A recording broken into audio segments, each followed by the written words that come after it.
forgetting to do it. I'm too used to using Opera GX. Sign on with Opera GX now. Subscribe. Get 10% off with code Lost in Spirals and ALG. I tried getting Gamer Subs. I tried getting a Gamer Subs sponsorship, and they haven't gotten back to me. So I'm just like, okay. I'm doing an amazing mime impression. Ah, my mic was off. Oh, Smiles. Smiles. Right, invites. Oh, good. It's not being an absolute dick today for whatever reason. Thank you. Huzzah! Thank you. There we go. I've sent you the invite. We will have book club. Oh, right. My mod, for my birthday, he sent me tons of Star Wars books. Oh, nice. Yeah, so I'm just like, what the fuck do I do? You invest in Star Wars games now, and you are a Star Wars streamer. I did stream like Force Unleashed. Oh, we can hear her on AG stream. Oh, really? Yeah, you can hear Spee on my end, right? I hope so. Am I allowed to be heard? Question mark? It's just random, because, like, I think random, yeah. Yay! I kid you not, literally woke up the second you sent out the stream announcement. I think Spee physically woke me up to watch stream. Oh! You can't hear me on my stream? One moment. There may or may not be more. What do you mean there may or may not be more? You sent me the entire Republic Commando series! Can you hear me now? Question mark? Can you hear me now? Can you hear me now? Can you hear me now? Can you hear me now? Can you hear me now? What do you mean, Jesus? What do you mean, Jesus? I jump scared you? Well, I'm sorry. Also, you're playing Iron Lung still. Booth. I'll go back under my... Goes to move myself from my kissing booth. There you go. You're on your own. Yay, I'm on my own. You now run the kissing booth. Okay, all of you make a line. You've all been tricked, bamboozled, possibly backstabbed. You will be kissing the mole today. I do promise that I've been drinking tea. I have the sweet taste of lemon. Oh, lemons? Lemon. Ooh, nice. I caught a cold last night, and I've been just, You've been on the lemon? Yeah, I've been on the lemon. Fair. But yes, the kissing booth is out. Oh, that's what you get for being a cunt to me. No, come back. Don't worry, little sock. I'll take good care of you. I'm joking. Okay, I'll take good care of you, big boy. 2 zeros in a row. Apparently you don't need them at the moment, random. Apparently you're fine. No coils for you today. Lime is better than lemons in taste for me. Oh, I can... Do we have... Let me in, the slime girl's a very good kisser. I'm glad. Wait, what kind of slime girl are you? You're the one that, like, it's like Jell-O kind of a thing? Or, like, do you leave, like, a trail behind when you do slime? I haven't thought about this, actually. What kind of slime girl would I be? I don't know. Have you seen the one Kinky did that I used for my ASMR? I thought that one would be like, oh, she's leaving, like, slime trails around kind of thing. I don't know. I was just like, I feel like I'm sort of like the lava lamp goop, you know what I mean? Ooh, yeah, I know what you mean. And I've got a bit of sparkle in it as well, you know? I used to have a lava lamp. It was awesome. It was like, it was a blue and green, and I loved it. It was like ocean stuff. What did I have? It was like a blue one that had like sparkly stuff in it, and then it ended up hardening and it broke. Ooh. Yeah. That's intense. Yep. Oh god, Slime Ski has glitter? Yeah, I'm glitterified. Oh! I'm fabulous! Oh, fuck. That's a lot of sparkles. Shit. Yeah. Do you just produce them naturally? Shininess wherever I go. I just want to bring some sparkle into your life, that's all. Oh, no. You're trying to overwhelm him like the whole Legends timeline. Oh, God. Yeah, so, by the way, Spee, something I want to do with, like, all my friends and stuff is I want to invite them on and let them gush about, like, their favorite series or something, because I let... I let my mod TCOM gush about Legend, like Star Wars Legends, like go on a whole rant. And I'm just like, this was nice and relaxing. I should do this more. I'll create a full PowerPoint for either K-pop Demon Hunters or it'll either be Demon Slayer. Both of which have demons in. That's a coincidence. If I had a nickel for every time that I enjoyed a demon show, I'd have 2 nickels. Which isn't a lot, but it happens often.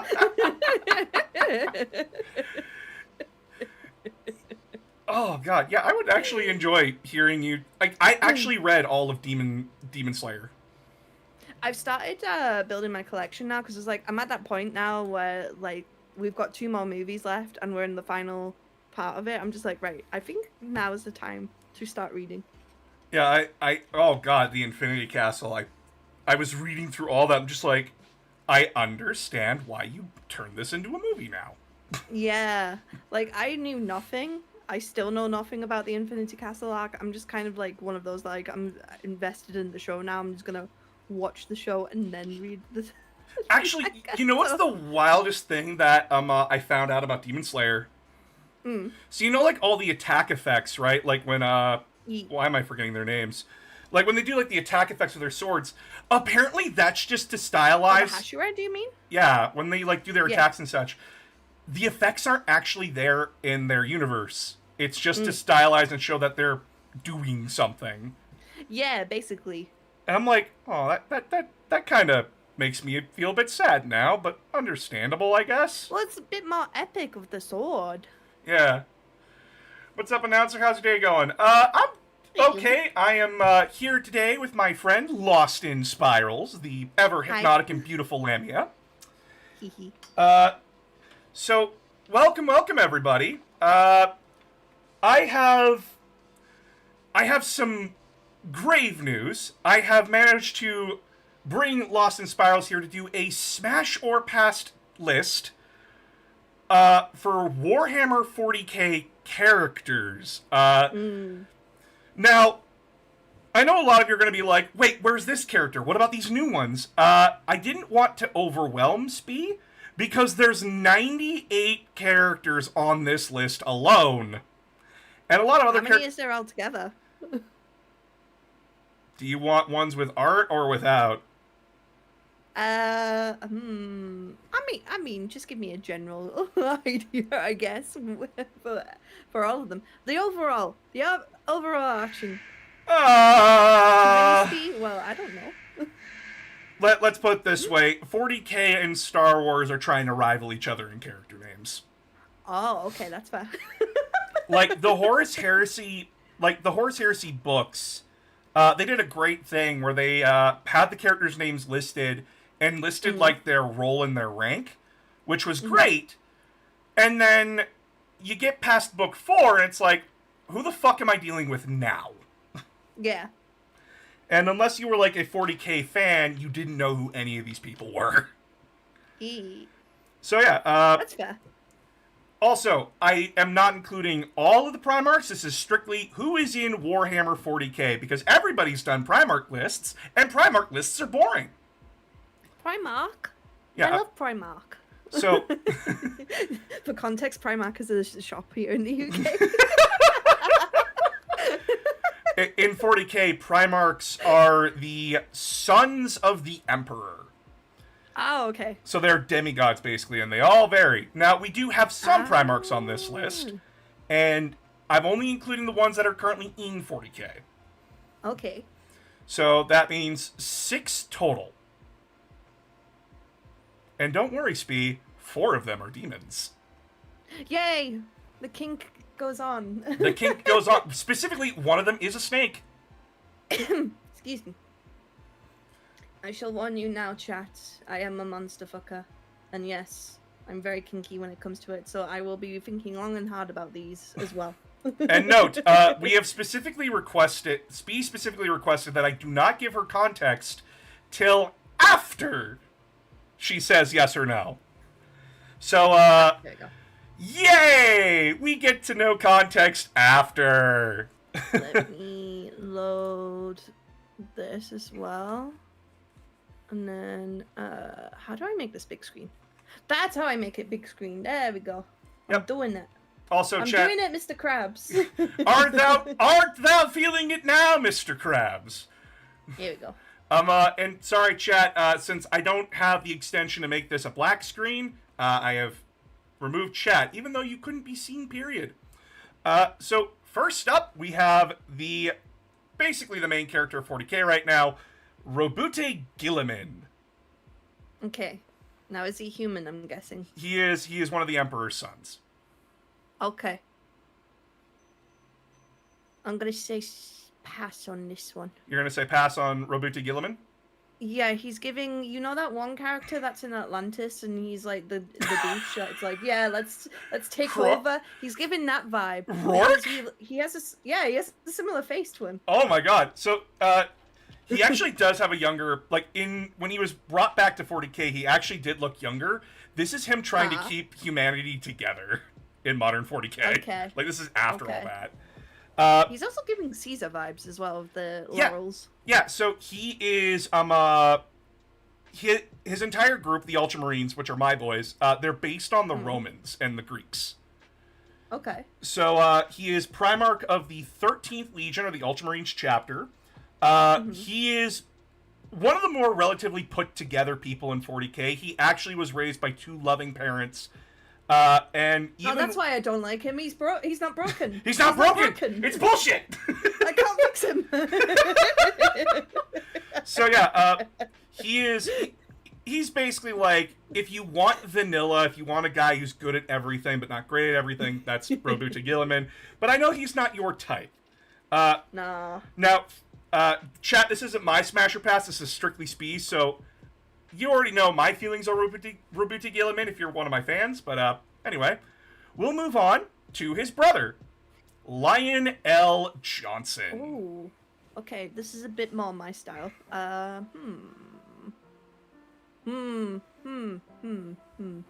Things about this. He's giving, you know that one character that's... I'm going to be using a lot of anime references. No, go ahead. References. I apologize. Go ahead. The one character that's in Seven Deadly Sins, the lion one. Oh, yeah, Escanor. Escanor. He's got lion... Yeah. I know it's basic because he's got lion stuff on him. Anubis, Fulgrim is on this list, but we haven't gotten to him. He's deep in this. Thank you so much for the follow, Valkyrie. Feel free to sit back and relax my coils. Oh, in the kissing booth if you like. Have a kiss. Mwah.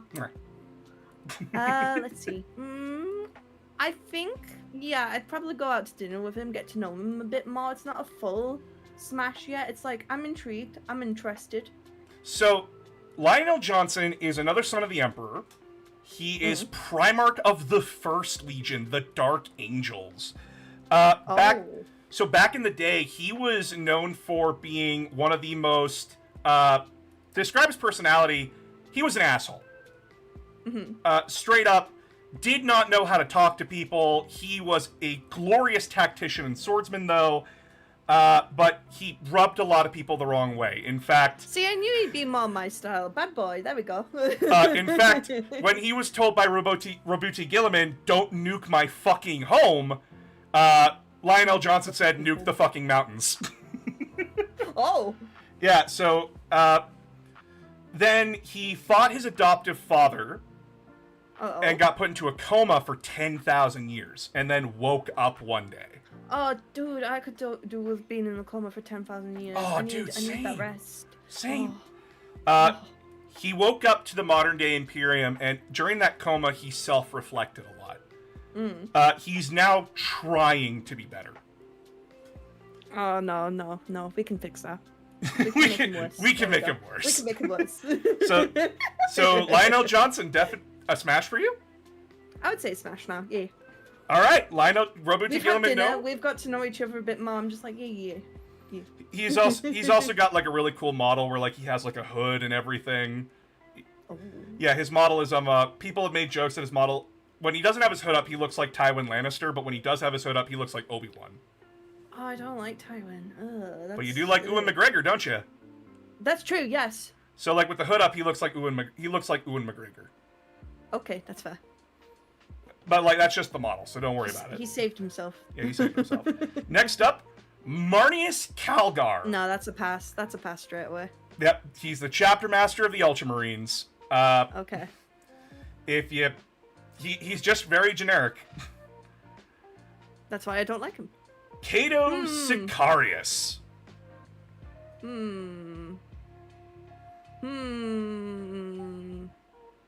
I don't know about this one. I feel like I need more context for this one. All right, so Cato Sicarius used to be the second company captain of the Ultramarines, but when Guilliman came back, he got stuck in essentially 40K's version of Hell for a year, and went from being this posh fucking jackass to being a traumatized and very much sarcastic asshole now.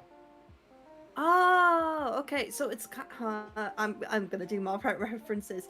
What's he called again? Is it it's not Jason in Arcane. What's his name again? Fuck. The one with the hammer. Fuck! He has a hammer, right? Yeah. Because at first I wasn't interested in him. I was like, he's basic, and then he went through all the trauma and everything, and then I was like, okay, I see you now. I see you. Let me just look it up quick. Arcane hammer guy. But yeah, he got... Jace, that's it. Thank you. Yeah, Jace. There we go. Yeah, he basically had his Jace moment. Jason. He had a Jace moment. It's great.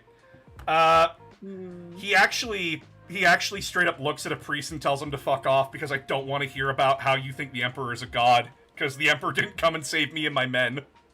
Okay. Maybe a smash. It's not a full smash. It's a light smash. It's like, okay.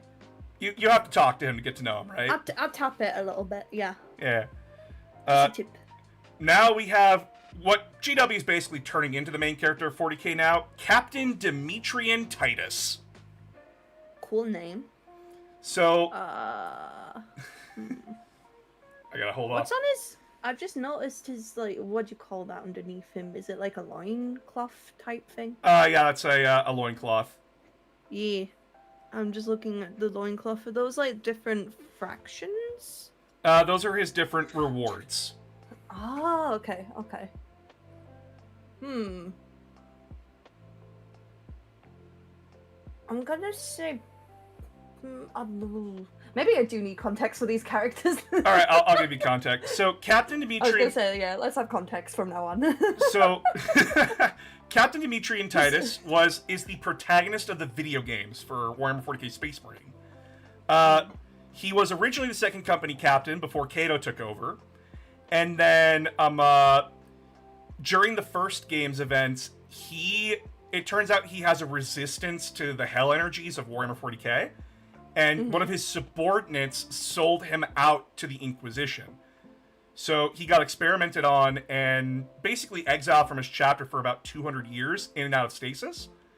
And then he comes back in Space Marine 2, and he's a lot more jaded. He's a lot more secretive about, like, who he is and what's going on. But the campaign of Space Marine 2 is basically like he needs to learn to open up a bit more, which he does. Ah, okay, he's one of those. I see. And since then, he has been re-promoted back up to second company captain for the Ultramarines. Cato is now the bodyguard to Guilliman. And he's basically like... He went from being the... You should always think for yourself, always, like, try to be jovial with you, right? To being like, I've seen horrors of war, I'm now like... I still care for my men, but I'm just like, fuck this. You know what I've just realized? I didn't update my Twitch. It still says I'm playing a different game. Yeah, you are. I said it says you're still playing Iron Lung. Hi everyone. I'm Hello. not playing Iron Lung. No, we're talking hot people. And or very fucked up people. Or both. I just realized. Good times. Wait. Fuck. Also, chat, I am aware that yesterday was the Super Bowl. I do not know who these Seahawks are or why they need to win this bowl of Super, but it made Logan Paul piss himself and cry, so... Good. I don't like good. I approve. Anyway. Alright, that should be update. Yay! There we go. I'm no longer dumb. Oh wait, who was? Yay. Fuck. I know you. I know you like this. I don't know if you like this actor or not, but I think you've heard of him. Yes. Who was his actor in Space Marine 1? Mark Strong was his actor in Space Marine 1. Mark Strong. I'm not sure about Mark Strong. And then Space Marine 2, he was played by Sure. Clive Standen. Let's look at Mark Strong.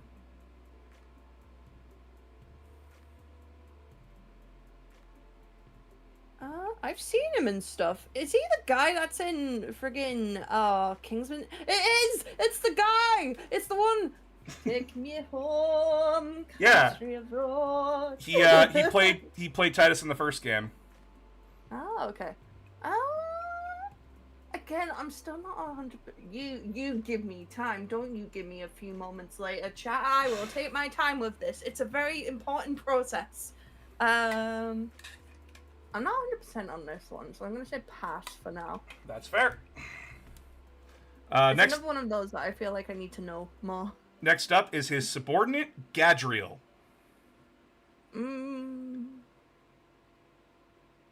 Pass. He's giving basic blonde boy. Yeah, vibes. his whole thing is that, like, in Space Marine 2, his whole thing is that he's giving Titus a hard time because Titus, no one tells him anything about, like, where Titus has been for, like, the 200 years he was gone.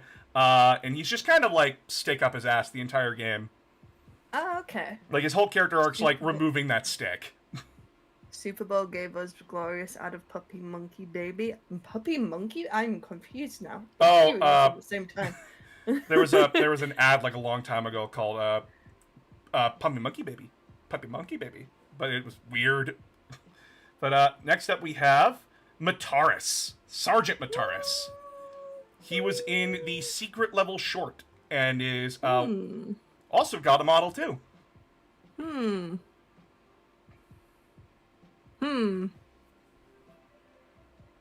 I think that's a minor smash. A minor as well. smash. A minor A smash. minor smash, yeah. Yeah, he's minor smash. currently one of the oldest Ultramarines to be alive. Ah. So he's Dilf. Yeah, he's Delph. He's Dilf. Oh. And We love a Dilf. he actually trained Titus, so yeah, he's basically like a father figure to Titus. Okay, okay. So yeah, you get a Dilf. Hell yeah. All right. After Mataris, we have Azrael of the Dark pass. Angels. Pass. Pass on him. Pass. You don't want the brooding, sarcastic, funny give me chapter master. He is known for being. The Dark Angels are known for being like paranoid, sullen, and quiet. He bucks that trend by being the one that actively makes fun of you. If he was in a series and I got to know the character a bit more watching it, then I'd maybe be like, yeah, maybe he's an interesting character, but I think this is a pass. That's fair. Why are so many of them basic white men? I don't know what to tell you. It's 40K and it's British! All right, we have Belial. That explains it. I'm sorry, I couldn't find a better Dark picture of him. Angels as Yeah, well? he's Dark Angels. He's their first company captain. Probably need context for this one. So Belial is his past is that his dad told him, do not participate in this trial that's being held in town. Belial said, fuck that. And sorry, it's Belial, not Belial. So Belial said, fuck that, and went to go participate anyway. And he beat the priest that he was supposed to, and he saw his dad in the crowd and told the priest his name, and he was brought into the Dark Angels. He is one of their best marksmen and swordsmen. Also, the gun comment, it just means we don't get to use them, that's all. We're safe with them. We know not to go around shooting everybody with them, unlike certain people across the pond. Anyway.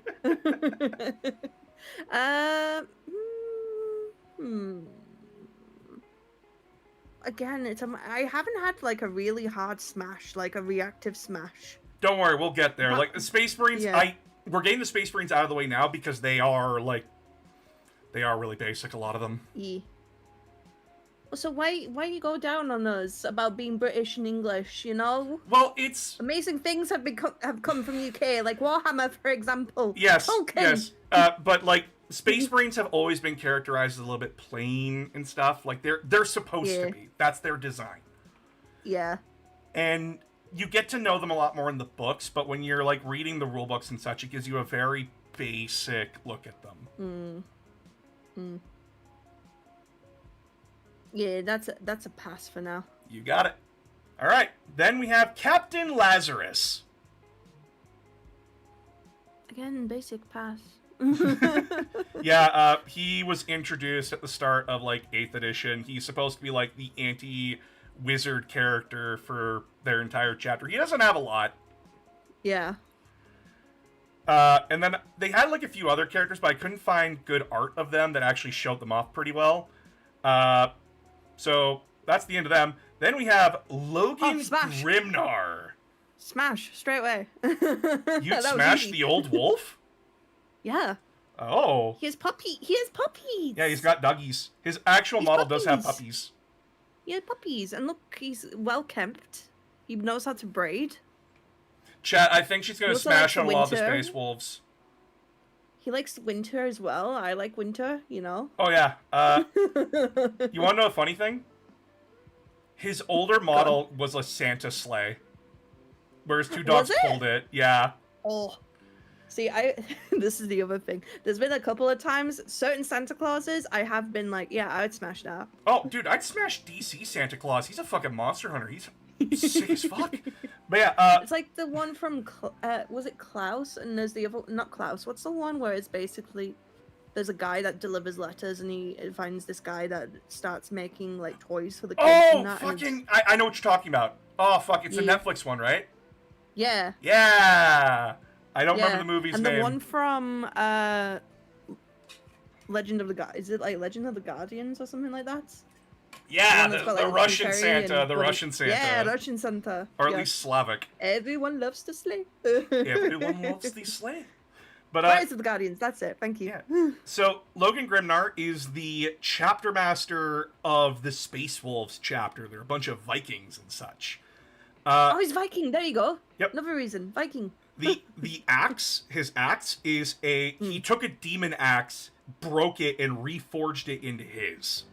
Oh, So this is just confirming my points. And he's a bit weird for a Space Marine because he actually cares about the people.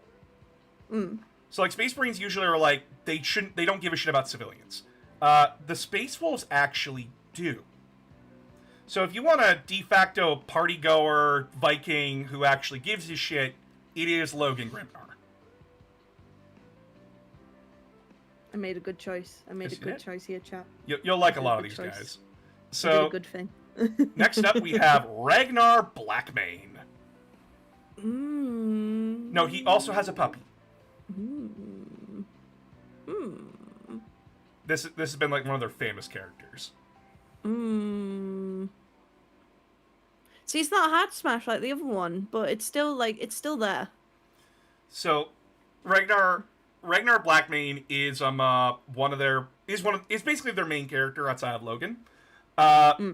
He is where Logan is like the quiet wolf, he is the loud, boisterous one. He's the one that will happily tell you stories of his sagas and everything.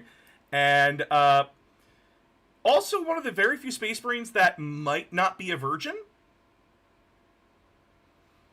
So He's experienced. yes, he's experienced. Experienced. Allegedly, he claims he's not a virgin, but He looks like Wolverine. No, you know what he's giving? He's giving that one orc character that was in World of Warcraft. He's giving that vibe. That's what he's giving. that's fair.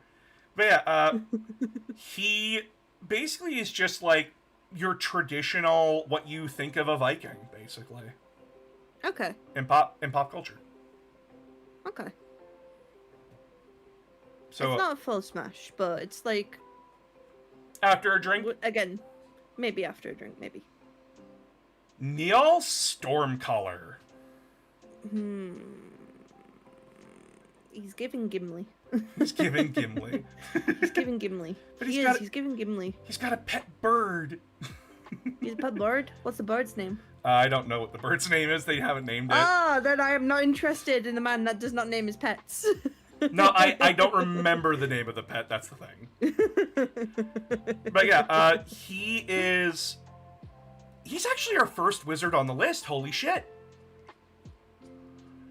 He is what we call a rune priest for the Space Wolves. So basically, in 40k, we don't call them wizards, we call them psychers. He's basically someone that can manipulate reality using the hellish energy of the warp and basically use it to cast spells. All of his are like wolf-themed. Of the Dead. Well, that's a basic name. Call of the Dead, yeah. Ah, thank you, Will. Will is my Scottish friend who is like old Warhammer head. Ah, okay. So like he Hello, knows a lot Scotsman. of Please don't be offended by the British person on here. He's not. But yeah, pass on Neil. All right.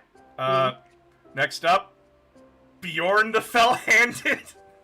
That's a straight up machine. So, I know I would get flack if I didn't include him, because he is currently the oldest character alive in 40k that is not a Primarch. So this guy... So, the thing he's in, it's called a Dreadnought. It's a life support system, given legs and guns. And he is and just protects him on the inside? Yep. And he's... Right, okay. On the inside, he's basically a corpse, but he's still alive. A machine run by a mummy. Yeah, pretty much. He's a mummy. And he's a grouchy old man because he just wants to be left alone. That's fair. I can vibe with that. And by the way, the name Fell-Handed in 40k, he got that name because his Primarch called him a party pooper. In an army of a bunch of Vikings that celebrate and drink together, he was the one that brought the mood down at the party. That's a pass. Yeah, That's a pass. I'm usually like life of the party, usually. Yeah, he's a very funny character in Modern 40k because everyone keeps waking him up to tell stories about dad, and he's like, "Fuck off! I want to sleep!" I love that supernova. I would ride on top of him, but not in the Smash type of way. In the I'm standing on top of your mech. This is so fun type of way. That's so funny. Yeah, he is the only person Logan will listen to when it comes to like decisions. Oh, okay. Yeah. So he has a bit of an authority. Yeah, he's because he's the oldest guy around, right? Yeah. And he's like, I pissed right beside the Emperor, so it's that kind of thing. But next up is Lord Commander Dante. Outside of Bjorn, he is the oldest Space Marine currently alive.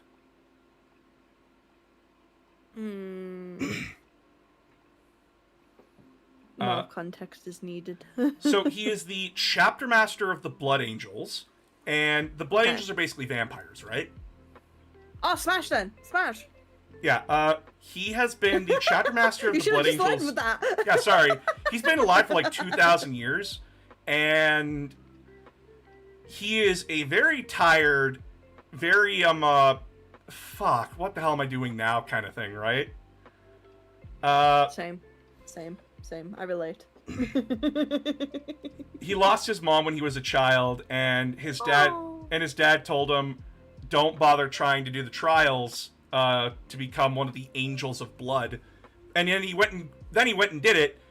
But the worst part is for him, when he was becoming a Blood Angel, was that you basically drink the blood of their Primarch when you're getting turned into one, and then you're put into a casket for a year and you're expected to sleep it off. He didn't. He didn't sleep it off. He was screaming for a full year. Oh. So he's a little bit of a broken man. Yeah, he's traumatized. And then you want to know what made him the Lord Commander of their chapter? He was the only officer left at one point. Oh. He's not had a good life. Oh, bless him. I'll give him good pets and coilage. Alright, so he's a Smash? Give him a better life. He's a Smash, yes. No, Final Anubis, he was awake the entire time screaming. because the transformation was that painful and he was having nightmare visions. But next up is Mephiston. I was hoping you would say Mephisto. That is the joke. That he is just Mephisto. Hmm.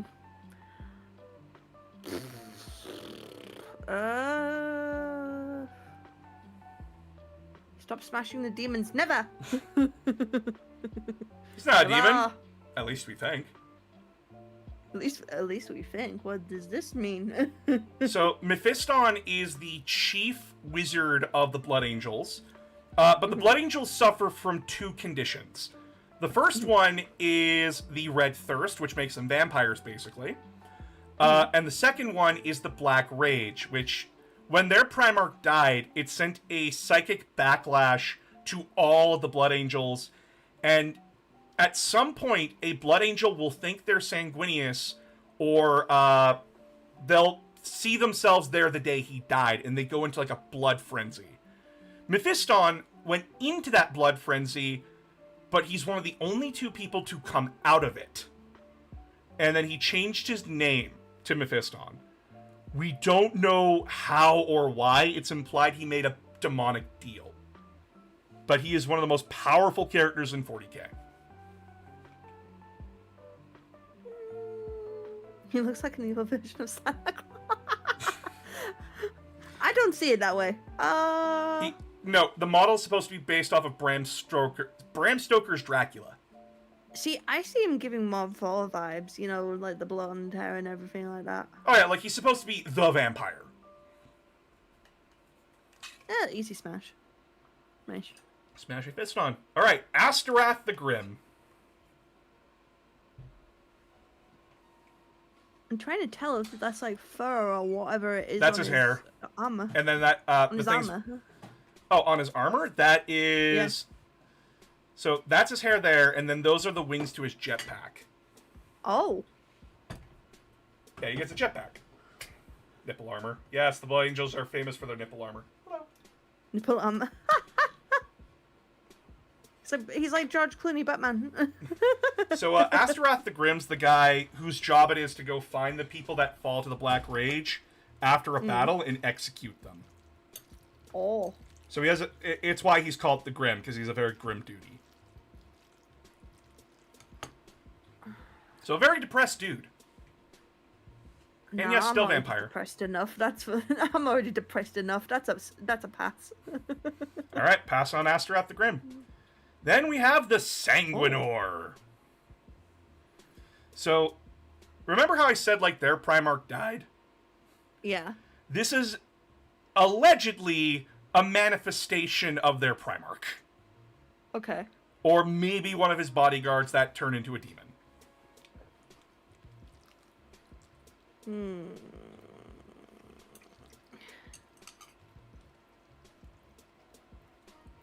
See, again, it's one of those that I'm just like, I'm not 100% convinced. Well, I can tell you right now, he will only show up when you are in very bad, desperate need. Oh, then pass. Not reliable, got it. I need someone there 24/7 for hugs, for cuddles, for snuggles, for someone there to cry on the shoulder. I don't want someone that's just like, yeah, I'll be there, but just not when you need me most, you know. All right. Then we have High Marshal Pass. Helbrecht. Already pass. Oh, would you like to know the voice they fucking gave him? Oh. I'm High Marshal Helbrecht of the Black Templars! They got Gilbert Godfrey? I have no idea who they got, but that's the canon voice. I wish I was kidding. That was a wise pass. That Yep. was a very wise pass. He's also a very... for Space Marines, like, the Imperium is well-known xenophobes. He's just the worst. Fair. Alright, Iron Father Pharos. He's more machine now than man. Yeah. See, I'm very particular when it comes to like machine and human aspects, qualities. Hmm. I'm gonna say pass. Fun fact. So he's from the Iron Hands. They come from the world of Medusa. My girl, I know you, homie. And his Primarch, Ferrus Manus, had the nickname the Gorgon. Oh. The Primarch Ferrus Manus was also the first Primarch to die in canon. Oh. So they have a lot of daddy issues. Because when he died, since Ferrus Manus promoted Darwinism, his legion basically said, like, yeah, no, I fucking hate the guy in Clan Rakan. Fuck that guy. So they're very repressed, emotional people. Oh. Yeah. All right, next. Wouldn't deal well with my emotions then. I'm an emotional being. Next up is Kayvon Shrike. Okay, that was a very strong reaction to which I went to. Yeah, that's a smash. You'd smash right Kayvon? there. You to smash. So It's my Kayvon, first like audible reaction there. Kayvon Shrike used to be the chapter master of the Raven Guard. He stepped down from the role, but when he was a kid, he used to be a ganger, and then he pissed off several gangs, but he managed to elude them for like weeks by just like hiding in the shadows and such, and that's what got him into the Raven Guard. He's basically very he likes poetry. He likes meditating for long periods, and when he's not doing that, he's being a guerrilla fighter in the back. Oh, he's a romantic at heart, bless him. You know what's funny? His Go on. Primarch fucking hates poetry. Oh. Yeah, he's like, his Primarch grew up in a prison his entire like childhood, and he's just like, I don't understand poetry. Fair. But next up, He's uncultured. yeah, he's uncultured. But next up, Adrax pass. Agatone. Yeah, Aw. pass already. But this was the one group of people that actually live among humans, that actually like still hang out in their communities and such. He's actually a very nice dude. Fair enough. And I'd now- have a cup of tea with him then. Oh yeah, no, he would very much like, he would very much say like, oh, you want a cup of tea? And then he would he would forge you some like nice jewels. But he too would probably Aw. say like, I'm not interested, thank you. That's fair. That's fair. He's a very nice It's a dude. mutual. Yeah. Mutual pass. They do have another character named Vulcan Histon, but he doesn't have art where he didn't have his helmet on, so. Mm. Next up is Darnith Lysander. Squints. Squinting. That's a pass. Yeah, Darnith Lysander is the third company captain of the Imperial Fists. He's a very angry dude. Well, that depends, Supernova. How badly do you need to pee? Because if you don't need to pee that badly, you need to hold it then. Because, you know, the cat's needs is more important than the human needs. You've been chosen. Just do the Amazon thing and piss in a bottle.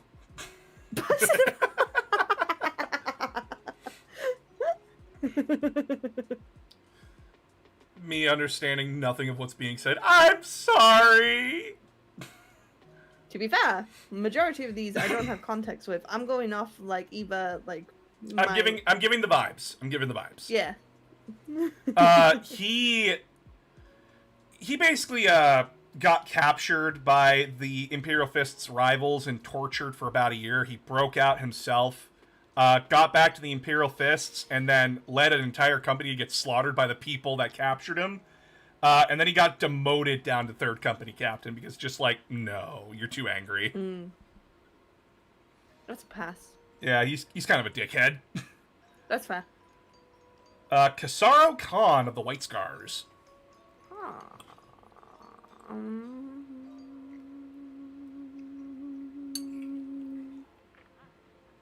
Maybe not.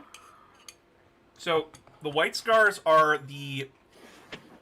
If you want to make an argument for the most human chapters, the White Scars are those guys. They are called... They're basically... They have the image of barbaric slaughterers, but that's only if you just watch them on the battlefield. When off the battlefield, they actively practice the different arts. They actively practice brotherhood and developing a sense of unity between all of them. Their whole shtick is that, like, if you don't bother to learn us, we won't bother to learn you. And Kizaru Khan is their third company captain. And basically his job is to, like, go out and hunt specific people for them. I'm slowly learning that I don't really like human characters. That's fine. We haven't gotten to the good human characters yet. That's fair. That's fair.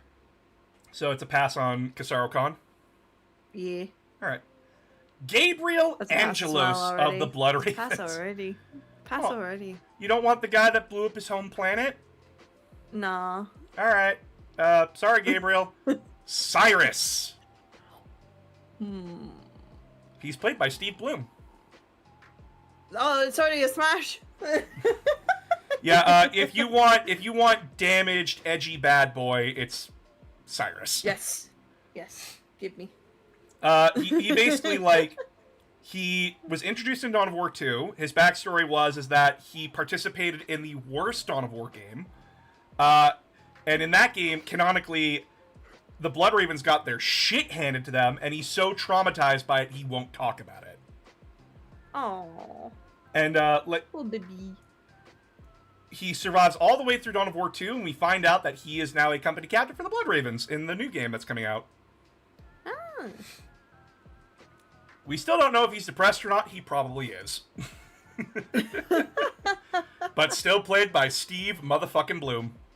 Hell yeah. Alright. Now we're on to the human characters. Wait, they weren't human? They're considered... So Space Marines do not consider themselves human. They consider themselves something beyond human. Oh, yeah, I remember you saying that. That's a pass already. Yeah, it's Lord Solar Leontis. I make the joke that he sat Brannigan in 40k. Next up is Ursula Creed. Pass, because she reminds me of a certain character that's in The Handmaid's Tale. That is fair. So she is currently She's the also leader... giving... She's also giving Trunchbull vibes. I was thinking, like, more Margaret Thatcher, too. Margaret Thatcher, the Iron Lady. Yeah, so she is currently the leader of the Cadian people. After her father went missing after the fall of their home planet, she had to prove that she is her own person. She is not an apple from the tree. Because the Imperium considers her father a fucking failure. So she had to, like, grow up becoming this soldier who had to prove herself that she wasn't her father. Okay, I have a little bit more respect for her then. Next up is Caiaphas Cain, hero of the Imperium. She looks very pompous. That's just the outfit. That's a pass. Alright, so Caiaphas Cain is hero of the Imperium, and he doesn't want the title. Because he Okay. considers himself a fucking coward. All of his books are comedies about how this man somehow fails upwards. Okay. He just wants to get from point A to point B, do his fucking job, and get out. But he can't... That's fair. He constantly runs into situation after situation where miraculously he survives, and then he's promoted up the line. And he doesn't want the promotions. He just wants to have, like, he wants a cushy office job. That's it. Fair enough. And note, he is one of the characters that gets laid a lot. Really? Yeah, he gets laid a lot. Because he considers No, himself this- a coward, but the people that are actually close to him realize, no, he's a good person, he just doesn't give himself the credit.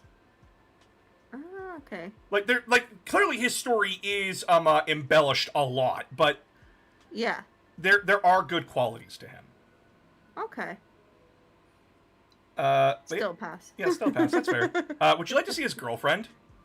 Sure. Is she hot? Oh, Smash! Hello! So That This- was very audible. I'm so sorry. no, you're good. This is Inquisitor Amberly Vale. Oh. She is an Ordo Xenos Inquisitor, so she deals with aliens, right? And the first Yeah. time her and Caiaphas Cain met, He was Roger Rabbit. She was Jessica Rabbit. She was a singer for a party because she was infiltrating it. Okay.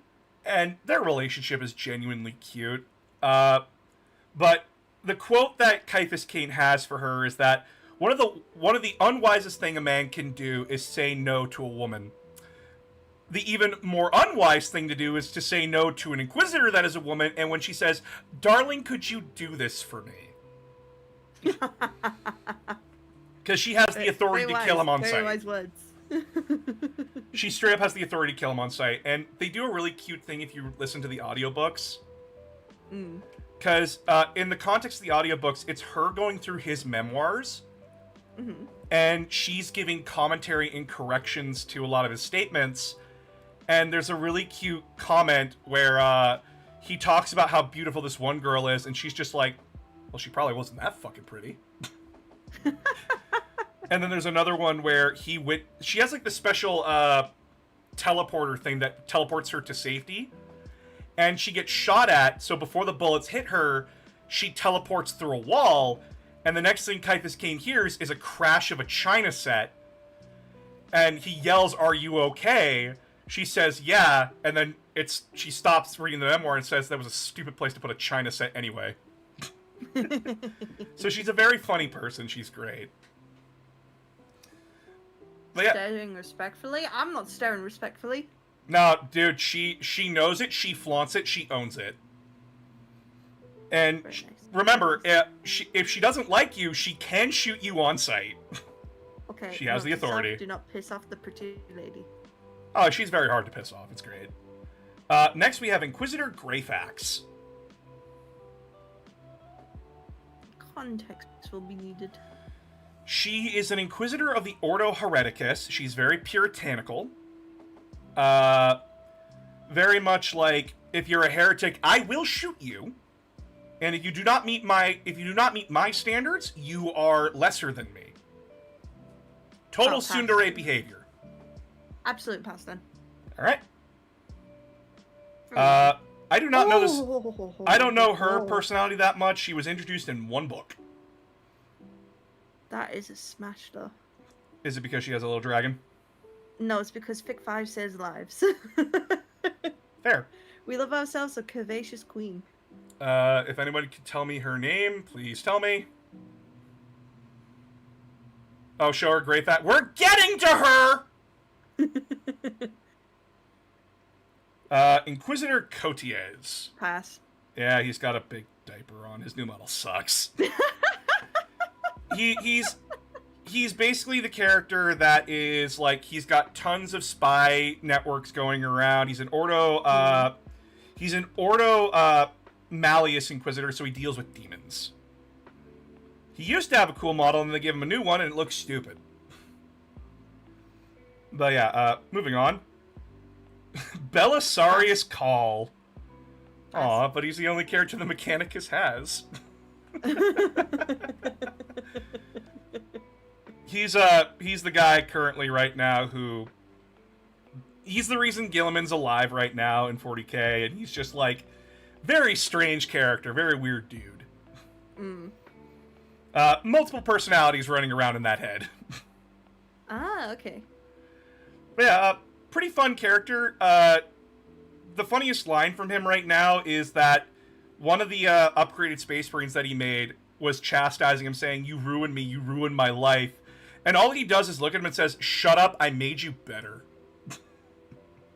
He has metal arms, many flexible metal arms. Good for him. He ain't the guy that's in Spider-Man 2. I forget the name of the actor.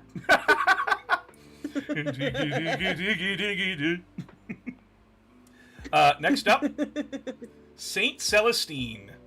Oh, smash. She is the living saint herself. Greyfax has a clear crush on her. And yeah, she's I don't remember her backstory that well off the top of my head, but she died and then she came back as a angel. And she doesn't stay dead. She always comes back. So yeah, you get a living. I love a determined woman. Yes, my beloved angel. Note, she has to climb a mountain of skulls, which are her skulls, to come back each time she Oh. dies. Jeez. Yeah, and she says that mountain's getting higher and higher, and it's getting really hard to climb that's it. dark. Yeah, she's not having the best life.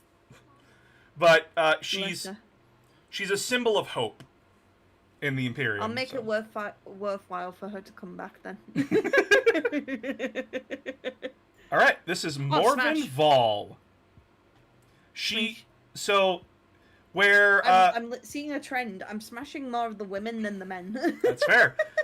So where Saint Celestine is like this living icon for the Sisters of Battle, this is the Sisters of Battle's leader, and not just their leader, but one of the heads of government in the Imperium. But instead of sitting behind a big fucking desk, she says, "Fuck that, I'm a soldier, and I'm getting in this fucking power armor suit, and I'm gonna go kill shit." So she goes and gets shit done. Nice. Outside of that, I don't really know much about her personality. I do have the model, though. Nice. Very nice model. Trajan Valoris. Chief Bodyguard, Captain General of the Custodes and Chief Bodyguard to the Emperor. You need to know a bit more about them. The Custodes are taken when they're extremely, extremely young, like we're talking like maybe toddler age, and then are gene crafted to become the perfect people. So he's like a little bit like Master Chief in a way. Yeah. Okay. And he is a very intelligent, very calculated person who looks at Guilliman and says, "So you're here to fuck up your dad's dream even more?" Oh. He's got a mouth on him. And when... So do I. And when there was a conspiracy to overthrow Guilliman and the Emperor, he basically, like, planned out a whole thing where that conspiracy, like, imploded. So he's a very calculated man. Oh, I didn't realize that. Old school. Okay. Oh yeah, they there was a time where they were in shame because they failed their emperor.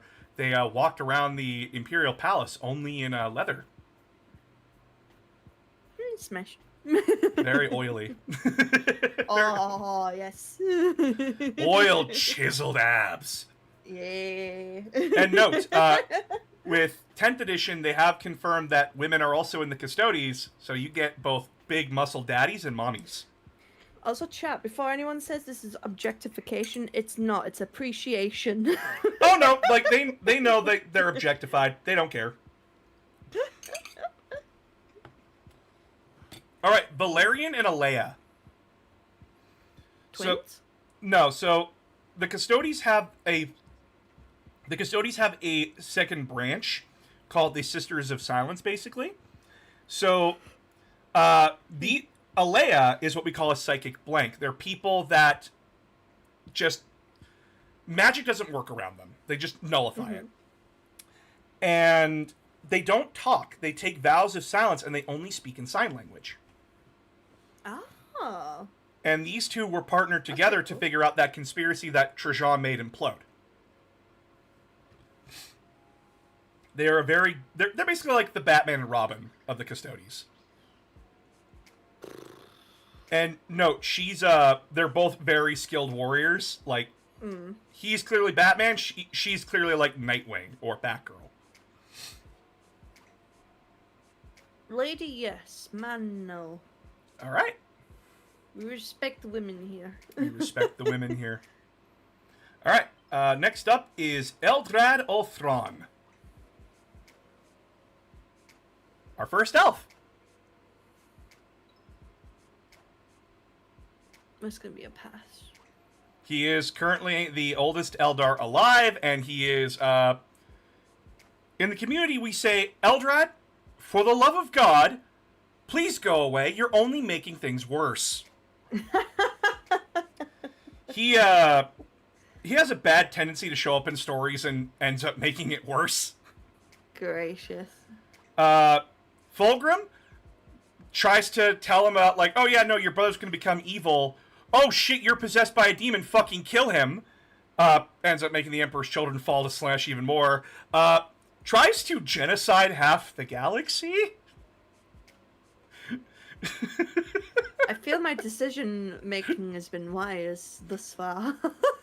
He can see the future and somehow keeps fucking it up. Yeah, Gracious. he's my brother loves him, but I'm sitting here like, this man's a fucking mess. They don't make sounds. If she moans out in pleasure, she'll throw up a sign language. For the Sisters of Silence. Oh, Leia. I love that. Good shit. Alright, next up, Yvraine. Smash. Already smash. So, Smash. Smash. alright. Smash. Yvraine comes from the Eldar craft world of Bael'tan. They're the more, like, militaristic high elves. Very nice smash. She left them to become a pirate, Awesome. Even better. Smash. and then she fought a dark elf champion. They call them succubi. She lost, excellent, smash. and she was in a state of near death, where the Oh. elf god of death possessed her, basically told her, yeah, you're my herald now, revived her, and now she's kind of leading a cult of death. Oh, yes. Smash. Mommy. Yes. She gets shipped with Roboute Guilliman a lot. Oh. Yes. Very nice. And Very just to nice. let you know, Geek. she does swing both ways. Very good. Very good. Very good. All right, and now onto her bodyguard, the Vizark. Smash as well. The Vizark is her most loyal companion. And although he doesn't really like the God of Death, because, like, we're killing a lot of our own people, and the God of Death told him, like, shut up, I gave you a cool sword. So he's a bit more conscious about it. But if she swings both ways, listen. Threesome. That's all I'm saying. I mean, yeah. That's all I'm saying. That's all I'm saying. Prince Yril of Iandin. I wish my model gave more of my reactionary state. Because I literally just went past my lips like this, like, ooh. So he was the exiled prince of the craft world Iandin. He's no longer exiled because he came back and saved them. But he's also a pirate king. Smash. That's all. That's all. That's Yep. all it took. Smash. Yeah, there you go. Pirate prince elf. Yeah. Yay. The elves are doing okay at the moment. Illic Nightspear, the ranger. I think this would be a smash as well, maybe. He's basically like an elf that he's an explorer. He goes out and like finds stuff, and he's a sniper. That's it? That's basically it. That's all I really know about him. Okay. Fair enough. I would say smash. He did tell a human to stand downwind of him because that human smelled bad. Oh. Fair enough. All right, Astrobale Vect. What am I looking at? This is the only art of him, I swear to God. This is the Dark Elves leader. Like, he leads a city. And Probably need context. so, the Eldar are split into, like, 3 factions. There's the Dark Elves, the High Elves, and the Inari, which are the Cult of Death people. He leads the Dark Elves, the Dark Eldar. And more specifically, he is basically a mafia boss, if I had to, like, describe it. Because the Dark City, it is essentially, like, different territories inside a pocket dimension that are owned by, like, different crime families. And he leads the biggest one. And he's basically the de facto leader of their city. And the Dark Eldar are... The Eldar gave birth to the god of Slaanesh, the god of excess, hedonism, and pleasure. And where the High Elves have gone back on all those traditions that gave birth to Slaanesh. They just indulged in that shit, and they need to torture people to survive.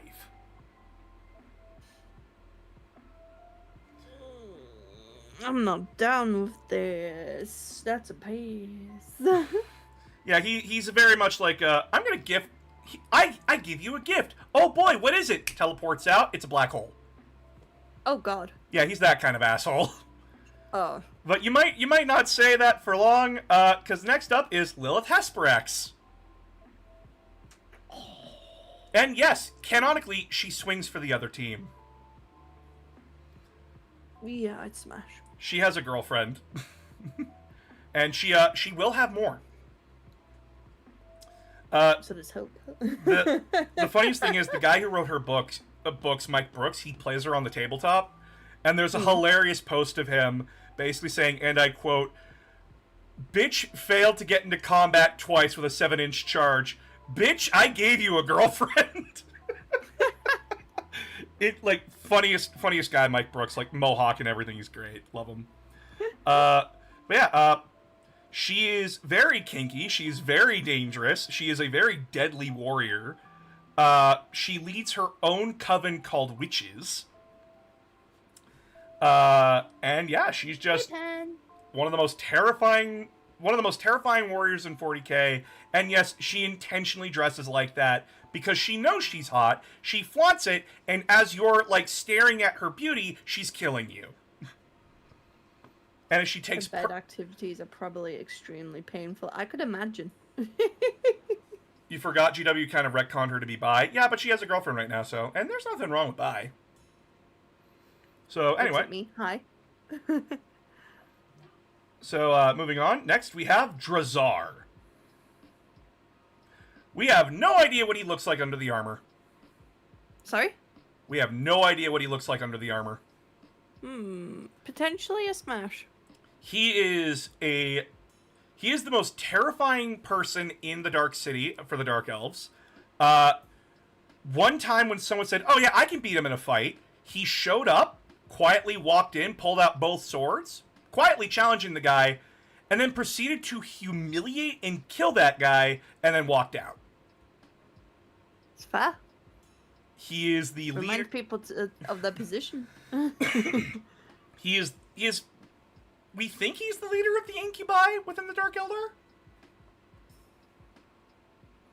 But yeah, like, we have no idea what he looks like under the armor. But, like, very much Still like... go with a smash for now. He did get, like, a sick new model and everything. He just looks so fucking cool. Fair. Next up, we have Lady Malice. And I put her model here along with her official art because I'm like... The art doesn't... Yeah. Yeah, like, this... I feel like we lost something in translation here.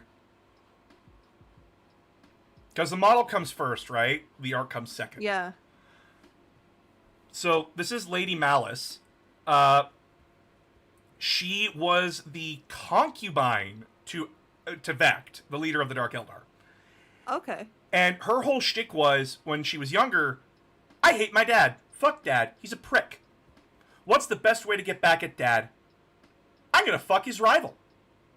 So, when Vect was going to bed one night, he enters his bedchamber and she's just sitting there waiting for him. And she seduces Vect and becomes his favorite concubine. And then after one of their nights of horrific, passionate sex, he wakes up to find her at his planning table. And at first, like, he's annoyed. He's just like, "What the fuck are you doing at my planning table?" And she's like, "Oh, I saw some errors on your table and I wanted to correct them." And he looks at it and goes, "Oh my god, these are much better. What the fuck?" And basically, he becomes one of his favorite generals. And then he starts getting worried because she's too good. So he exiles her, and she goes, "Well, I helped you kill my dad, and your response was to exile me. I'm going to become your biggest fucking problem now." So yeah, she is currently his biggest rival within the city. I'm not 100% on her just because of the whole, I hate my dad, you know, big fuck you, going to, like, sleep with the rival. That's a very basic move. She may or may not have relations with the Eldar Harlequin god.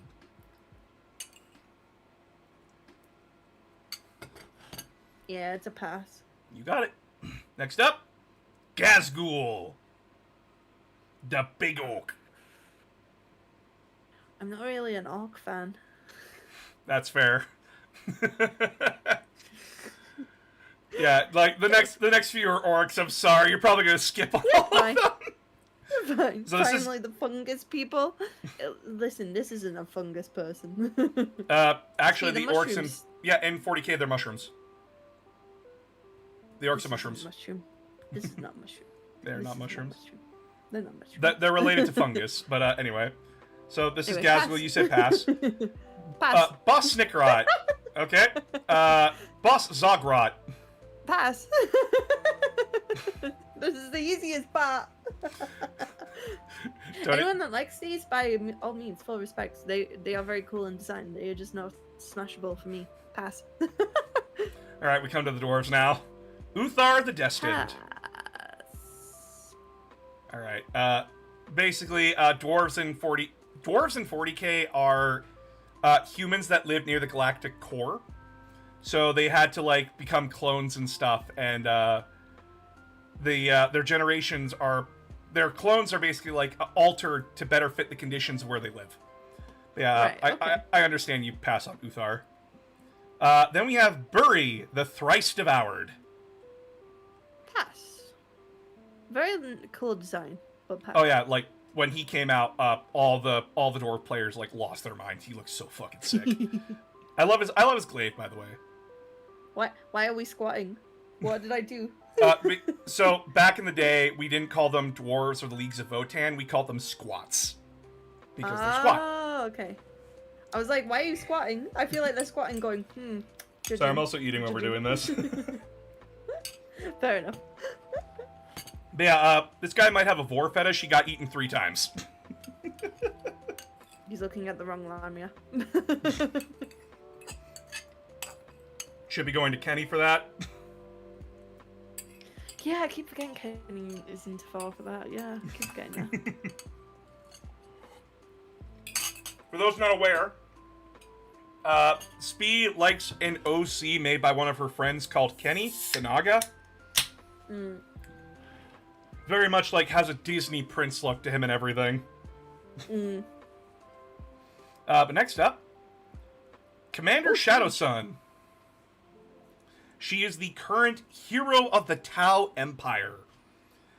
And Very nice. she spreads the will of the greater good, and she is very much a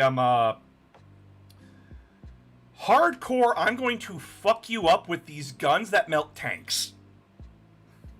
If you piss her off. Yeah, Votann doesn't have cocks. You know, they may not have cocks, but they have fingers. Just saying, and mouths Guys, and tongues. if you think you can only please a woman with a cock, you're gonna have to try a lot harder.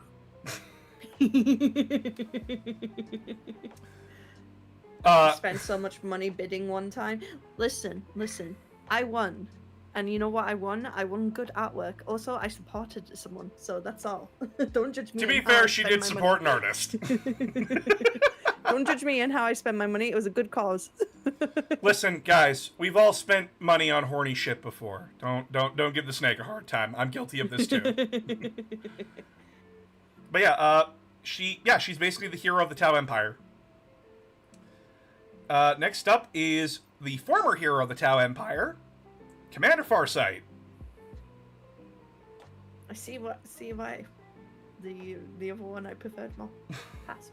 Yeah, he's old. He's very old. You see that sword there? He doesn't know it, but every time he kills somebody with it, he gets the lifespan they would have lived as his life. Oh. He doesn't know that, and he would probably turn it on himself if he learned it, because Farsight is one of those rare characters So how in 40k. do we know then? We know because the book told us. Oh, okay. But basically, he used to be the hero of the Tau Empire, and then he found out that the Tau's leadership, the Ethereals, because they live in a caste system, right? So the Ethereals are the guys on top. They know things about the Warhammer universe they're not telling the rest of their people, and they will just let their people die if they learn something that they're not supposed to. And apparently he's aware now. Oh, he's aware now? Yeah, it says nonsense player. Oh, shit. I didn't know he's aware now. That might have been one of his new books. But, basically, he rebelled against the Ethereals and went to go form his own empire. And, since then, he's been trying to lead his people in what they call the Farsight Enclaves. And he's been having a rough go at it. The Tau may or may not use mind control for that. Oh. They don't. It's confirmed they don't. Oh. That was it was from a book about the Xenos in 40K, and it was an Inquisitor that dissected one of their leaders and said, like, oh, they have, like, a pheromone gland, so they might use it to mind control people. Turns out he's full of shit and doesn't actually know what organs look like. Yeah, I was gonna say, you brought in hope and now you took it away. Went from hope to Sag. Don't worry, guys. Join the Tau Empire. You will get Tau bitches. That's what the propaganda says. Why did you tease this way? How dare you? Don't worry, we have mind control. Don't worry, we have mind control. Don't worry, I got you. We got plenty of mind control coming up. No worries, Supernova. Have a good day. That's a pass already. Dark Strider? Yeah, he's basically a Tau scout. But next up, we have Imhotep, the Stormlord. Almost similar to Imhotep from The Mummy. Smiles. He used to be the main Necron character for, like, the longest time. He is basically... Necrons are the superior race in Warhammer 40k. We own the galaxy. It is ours. And, they were turned into metal skeletons millions of years ago by ancient eldritch material gods. And he's fine with it. He's completely fine with it. Because I don't have to eat. I don't have to sleep. I don't need to worry about, like, anything. I'm immortal, and I don't have to hear my subjects bitch and whine. You know, that's fair. That's valid. Oh! True Blaze and Glory, thank you so much for the follow, my love. You get a kiss from the kissing booth as well. Mwah. But yeah, right now he is currently in a civil war with the Necrons' true king, the Silent King, because, and I quote, I don't want to go back to flesh and blood, that's cringe. That's fair. That's valid. Very much the top in a He's bedroom. he's a pretty cool character. I'll give him that. Understandable. Next up, Trazyn the Infinite. Oh, he's asserting his dominance here. Oh yeah, we have a joke for him. We have a joke about him in 40k. Yeah. He's the British Museum. He's Or at least the curator. What do you mean by this? So, Trazyn, when the Necrons, millions of years ago, the Necrons went to sleep, because their Silent King's like, nope, we'll come back, we'll rise up again once the galaxy is, a lot more easier to tame. Trazyn woke up early from that nap, and realizing that he's immortal, it's either you go insane or you find a hobby. He chose to be the galaxy's curator. So he has a planet where he has a bunch of stasis vaults that contain all of the events that happen in Warhammer. Mm-hmm. Accuracy need not apply. She's a bit like the Collector. Yeah, he's basically the collector of 40k. He's also a very funny bastard. He has a book called The Infinite and the Divine. It's basically a Looney Tunes cartoon where he and his rival are going at it. His rival has a time machine. And he fucking hates him for that. You know, I'd go out to dinner with him. Oh yeah, He seems like he'd be an interesting guy. That's actually the funniest thing. He really does like human culture.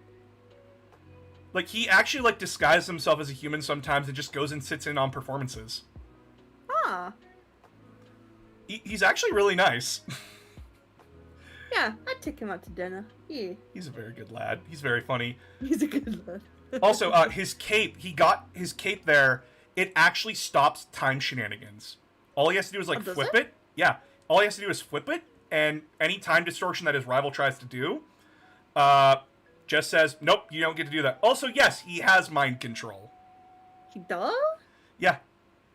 It's you know, like Totally Spies, where like the episode where like those spider things like latched onto people's heads. Oh, like that, yeah. Yeah, he basically has those. They're called mind shackle see. scarabs. I see. Very funny dude, though. This is the Silent King, leader of all the Necrons. He's a very sad boy. I feel like I was spoiled with the other one. Yeah, so the Silent King, the Necron race had the unfortunate luck of being born on a planet whose star was bombarding their planet with radiation. So their species was affected on such a genetic level that they basically got space cancer from the day they were born. Their lives were Great. extremely short. And basically, he wanted to find a way to fix it, and he was so desperate that when the gods called the Catan offered him a way out, he took it, not realizing the Faustian bargain he made, and that all of the Necrons, aside from him, lost their individual wills. Aww. He then, once the Catan were nearly defeated, he led a rebellion against them, because he could control the Necrons too, and he shattered each of the Catan, trapping them in basically like different Pokeballs, basically.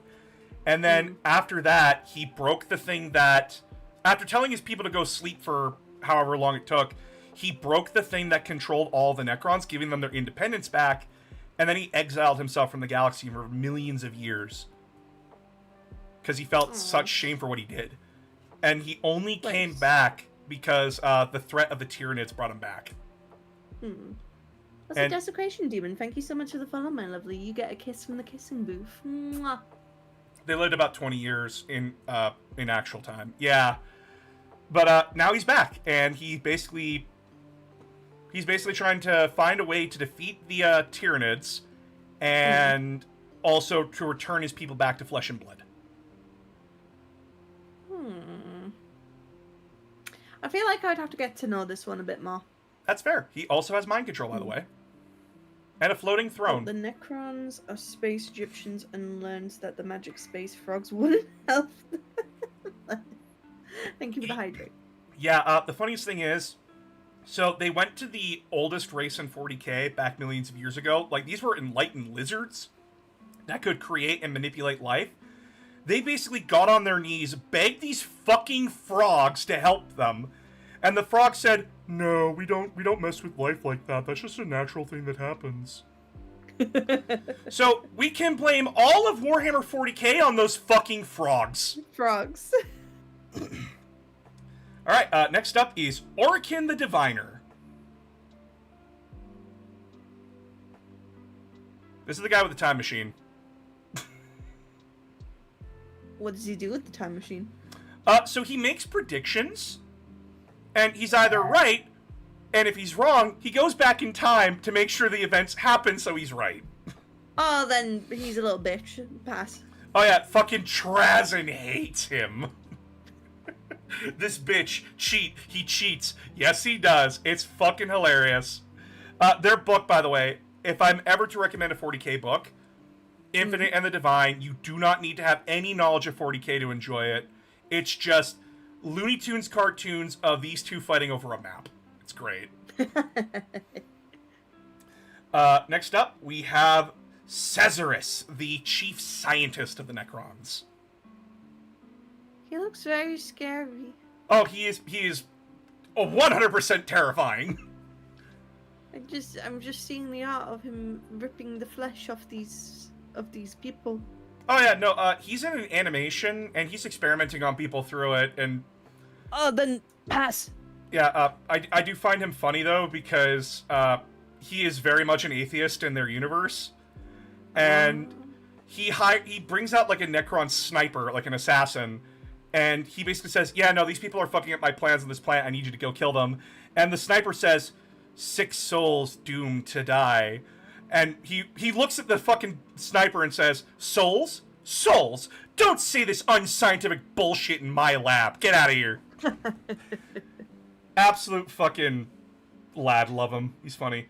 Alright, then we have the newest character introduced, Necrosaur. Or... he's a mechanical lamia, basically. Yeah, I was gonna say, is he a mechanical lamia? Because I just noticed the tail then and was like, oh, okay, he is. He's what we call a wraith construct. Well, we actually don't know what it is. It's not. We don't even know their gender. It's an it. And Necrosaur worships the god of death for the Necrons. Terrifying creature. Like, we are introduced to him, and other Necrons fear it. And when it showed up to fight Titus in the book that I recently just got, it simply batted away any attempts from some of the heaviest duty armor we have. But very loyal. Gonna say pass. Fair. But yeah, terrifying creature. I actually got scared reading about this thing. Alright, past the Necrons, we have our first Tyranid, Death Leaper.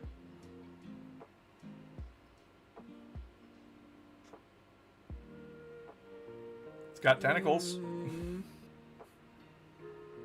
Need more context. What So- do you mean speed on? I will decide, not you.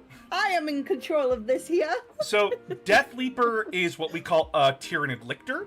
Their job is to infiltrate enemy lines and then camouflage, like perfectly camouflage into the area until their target comes so they can kill them. Death Leaper is a specific, actual, individual Tyranid, because Tyranids work off of a hive mind. This thing is allowed to think for itself and go after its targets. It specifically likes to sow fear in its enemies. And so when its target, it doesn't chase down its target and kill it. It kills everyone around the target until its target is basically begging it to kill him.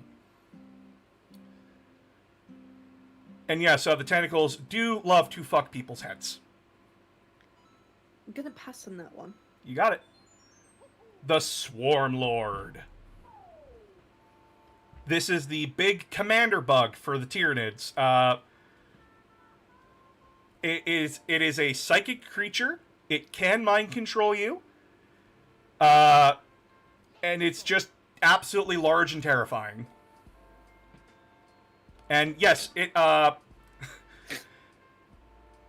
just laughing at myself because I said no to the other one and now I'm like, this one though. and note, this is not its first form. It has been killed multiple times, only to come back in different bodies. And it learns. It adapts. It's about 20 feet tall. Yeah, it's big. No one judge me, smash. No one's judging you here. There's some pretty tantalizing Tyranid art. Next up, we have the Brood Lord. This is a Tyranid creature that knows mind control. I'm gonna pass on that one. What, you don't want to join the cult? No, I have my own cult, so you think I want to join another cult? Nah, I've got one cult to sort out. I don't need any more. You don't need a rival? Okay. Mushroom days. True blazing life. Thank you so much for the subscription, my love. With Prime as well. Enjoy your emotes. But yeah, basically this is a Brood Lord. They mind control people and then infect them with their DNA. So that way they create a cult base that eventually will sabotage the world they're on so the hive mind and the Tyranids can come eat it. And we, yes, we are cultists. Yes, you are cultists. And yes, the attack itself, the ability that it has is called Hypnotic Gaze. It does do the swirly eye bit. All right, now we're back to Tragedy Boys. Can I smash them, please? This is Karn the Betrayer. Oh. He has a very sad backstory. Oh. So he was one of the original. He loves to hear. So he was one of the original members of the World Eaters Legion, back when they were loyal, and he wasn't remarkable in any way to them.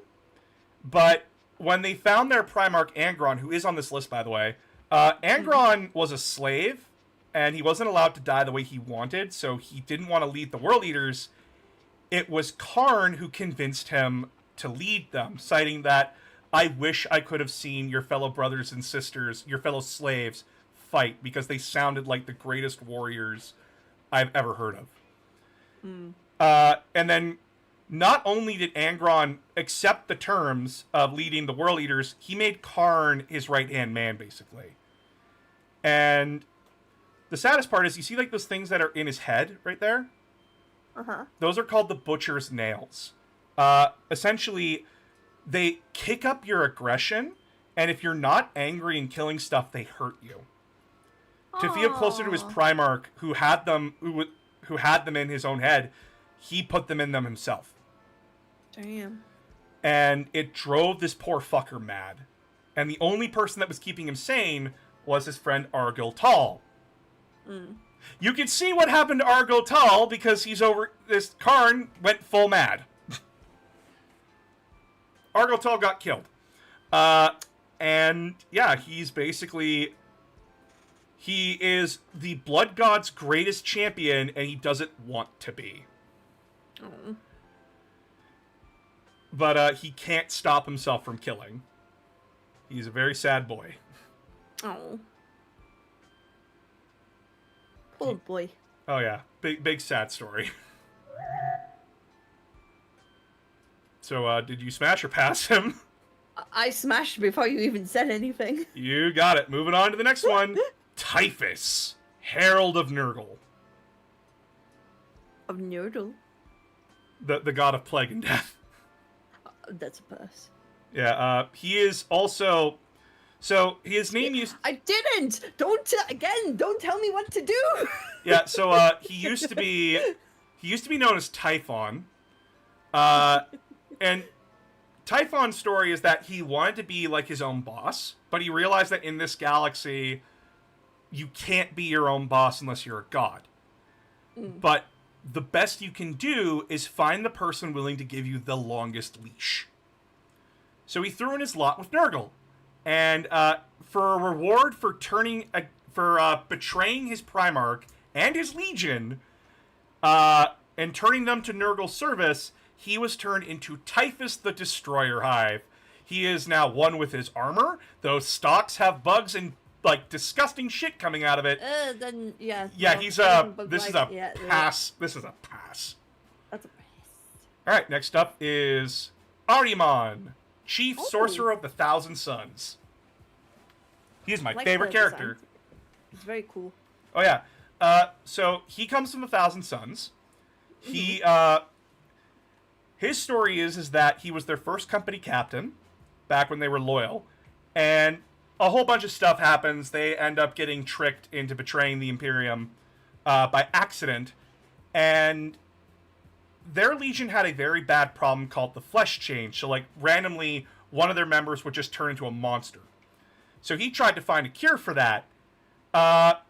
He didn't read the Faustian Bargain very well, and ended up not empowering like the very powerful sorcerers in his group, but he turned the rest of them into dust, and their souls are trapped inside their suits of armor, and he's been trying to figure out a way how to fix it ever since.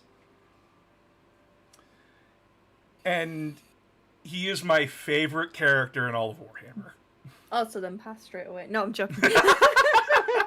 But he was asked a question, like, he was actually one of the guys who's like, don't rely on your powers too much, because if you rely on them in the moment that you need them the most, they'll fail you. And then he was asked the question, well, after, like, the Great Crusade and everything, after humanity conquers the stars, what do you want to do? He responded, I want to open up a vineyard. I want to own a wine place. Aw. You know what? I'll go out to dinner with him. He is a wonderful Get to know person. him a bit more. I love him. He's just, he's my favorite. But next up, we have Lucius the Eternal. That is a pass. Yeah, you'd pass on his personality, too. Go on. So, Lucius was an extremely arrogant fucking dickhead, even before all this. And then, he became a member of the Emperor's Children. He was their best swordsman. And he was also a kiss-ass. He liked kissing the ass of his officers because he wanted to become an officer. And he got originally pegged as a loyalist during, like, the Great Betrayal. And he betrayed the loyalists to get back into the graces of his Primarch. And then he doesn't die. If you kill him, period, he possesses you, and you slowly become Lucius, and then your face is a part of his armor. Ugh. Everyone hates Lucius. Very good. He is the most he is one of the most hated characters in the universe. Very good. Glad to see people have taste. There's only one other character more hated than him, and I don't have him on this list. Ah. How come? Because I didn't think about it until now. Fair enough. Even his brothers hate him. Yep. Even the Emperor's children fucking hate him. But anyway. Angron, Primarch of the World Eaters. He's giving Kratos vibes. Yeah, you can make that argument. Because he was a gladiator slave. And then he was forcefully turned into this to save his life. Oh. See, you know that argument when you watch Beauty and Beast and some of the girlies are like, we prefer the Beast over the Prince? Yeah. Yeah, this is the argument here. Yeah, so Angron and his brothers, they were teleported from Earth as babies because their mom didn't want them to become mindless child generals for their father. And Angron was unlucky and landed on the world of New Syria and was kidnapped by the rulers of the planet and made into a gladiatorial slave. He then led a rebellion with his fellow gladiators, and that rebellion failed, and the Emperor came to save him, but refused to save his fellow slaves. And on the night where Angron and his fellow slaves were going to go die in a glorious battle, the Emperor teleported him aboard his ship, and Angron was rightfully pissed off, because, like, his consent was violated, and the Emperor knocked him out. And it turns out we can't remove the butcher's nails from his brain. No. It'll kill him. So the Emperor, instead of, like, trying to figure out a way how to fix him, or, like, help him, just said, fuck it, throw him to the World Eaters and figure it out. So this poor guy was never given a choice. And eventually his brother Lorgar turned him into this to try and save his life from the butcher's nails because they were killing him. Oof. And as he puts it, I am nothing but a slave. I rebelled against my masters. I then fell under the service of a worse master, only to be forced to serve an even worse master. And the only time he ever feels comfort and calm is when he's dead. Like, when he gets killed. But he's a demon. He can't stay dead. He is one sad fucking boy. Yeah, I was going to say, that's a lot of baggage there. So he will need lots of loves and hugs. I'll give him loves and hugs. He It's also not had a a full gun. smash, but it's like, yeah, you deserve loves and hugs. Nonsense player, thank you so much for the follow, my lovely. You get a kiss from the kissing move. Mwah. Right. You get a kiss from the mole, too. Alright, but next up, Fulgrim. Smash. And yes, he is a snake dude. Smash! So, this character, how do I explain him? He gives Sephiroth vibes. Oh, he is, you know how you said you can make them worse? Yeah. You say, you give him an idea that is worse, and he goes, oh, really? And smiles devilishly. Oh, he's a Starion. Yeah, he is. He's Astarion, basically. So Nice. he is back in the day, he is one of the Emperor's sons. He is he was the one that's known as the Phoenician. He's the perfect one, kind of. And when he was found by the Emperor and brought back, his legion was like barely 300 men, because like there was a lot of genetic problems with his legion. But he basically said, and I quote, he basically gave a speech that moved his father to tears. And he was allowed to rename his legion into the Emperor's Children. And that drove him mad, because he felt like he had to like live up to that expectation. This eventually brought him to the world of Lair, a planet of snake people. And he entered one of their temples during one of their orgies. And there was a sword in the middle of this orgy, and he took it after they all died.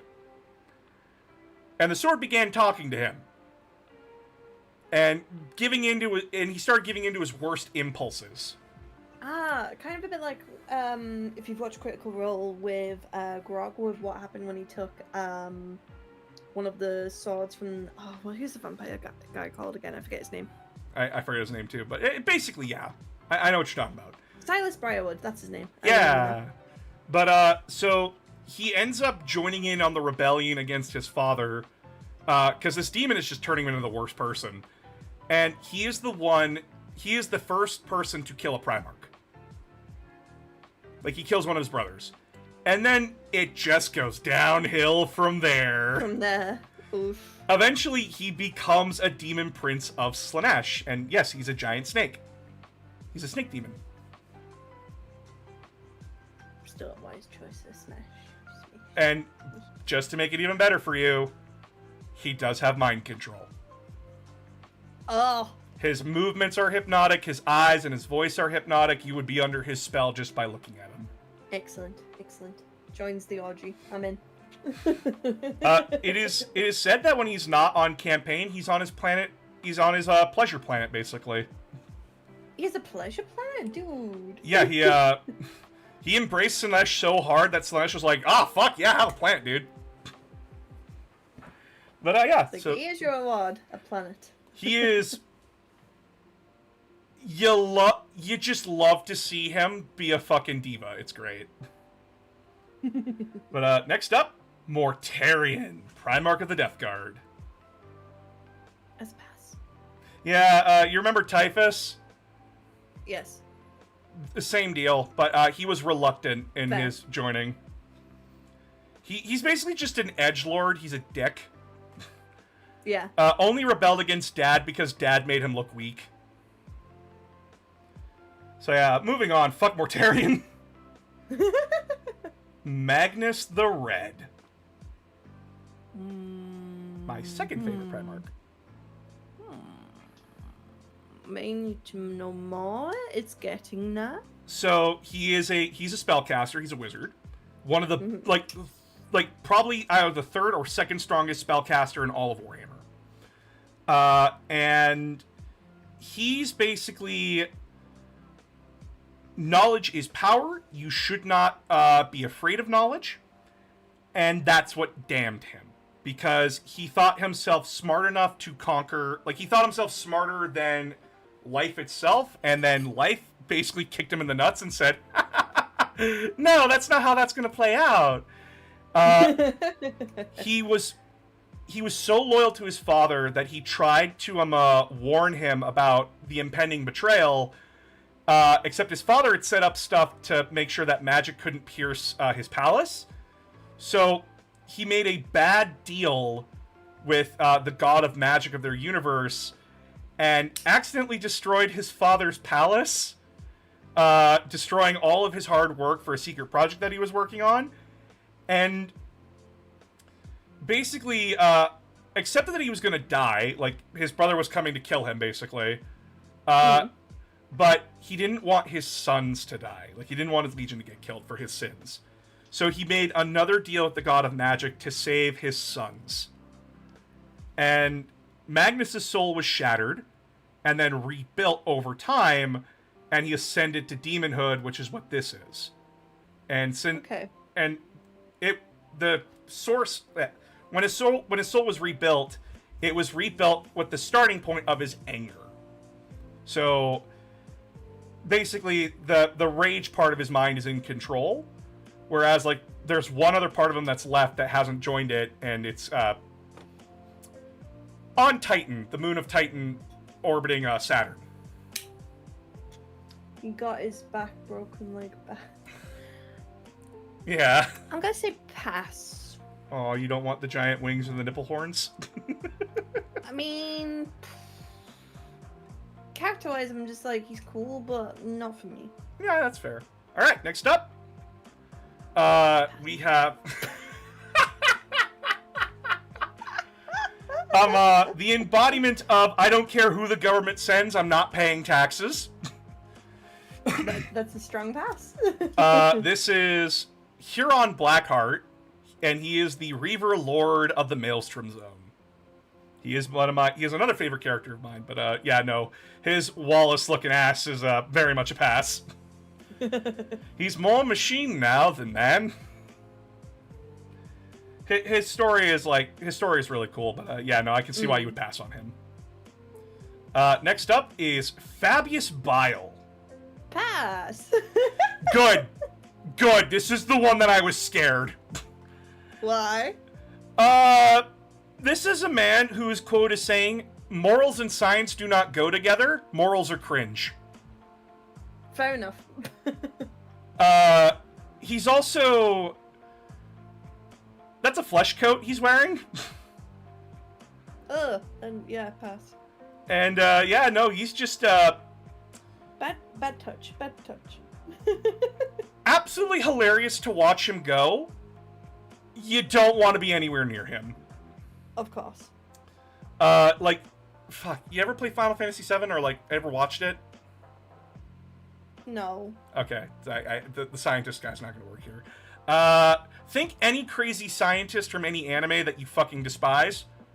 Crank it up by about 50 times. He looks at Nina Tucker, like, he looks at what Shao Tucker did to his daughter and says, "Okay, but why didn't you add, like, 5 extra arms?"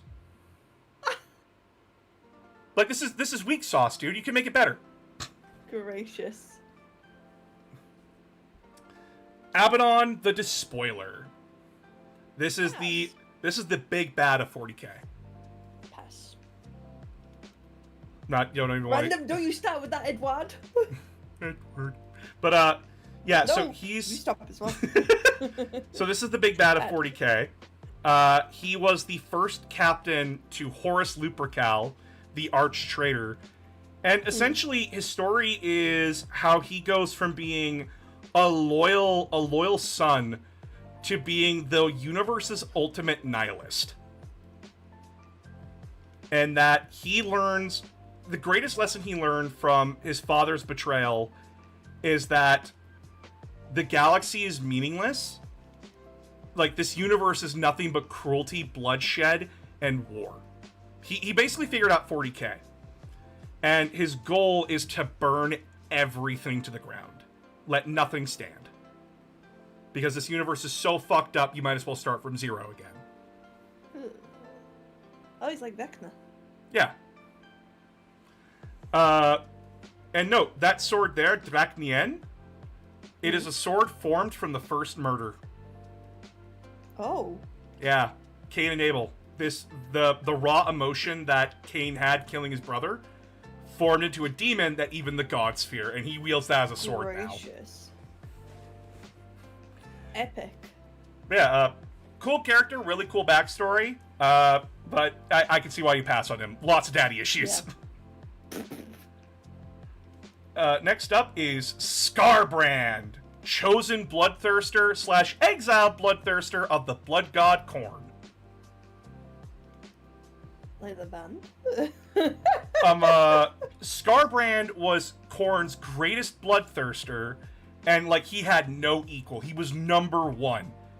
And then the god of magic and trickery got into his head and basically said, "Hey, if you're the best, why aren't you god?" And so Skarbrand attacked Khorne. Even worse, he attacked Khorne when Khorne wasn't looking, so it was dishonorable. So Khorne went to the highest peak of his brass tower and threw Skarbrand so hard that he essentially lit on fire and it burned away his wings and his personality. All that's left is rage. Jeez. Then a pass. Yeah, Skarbrand is We like a bit of personality. yeah, Skarbrand. His only personality is he wants redemption and he's angry. But Khorne's a spiteful motherfucker and is never gonna forgive him.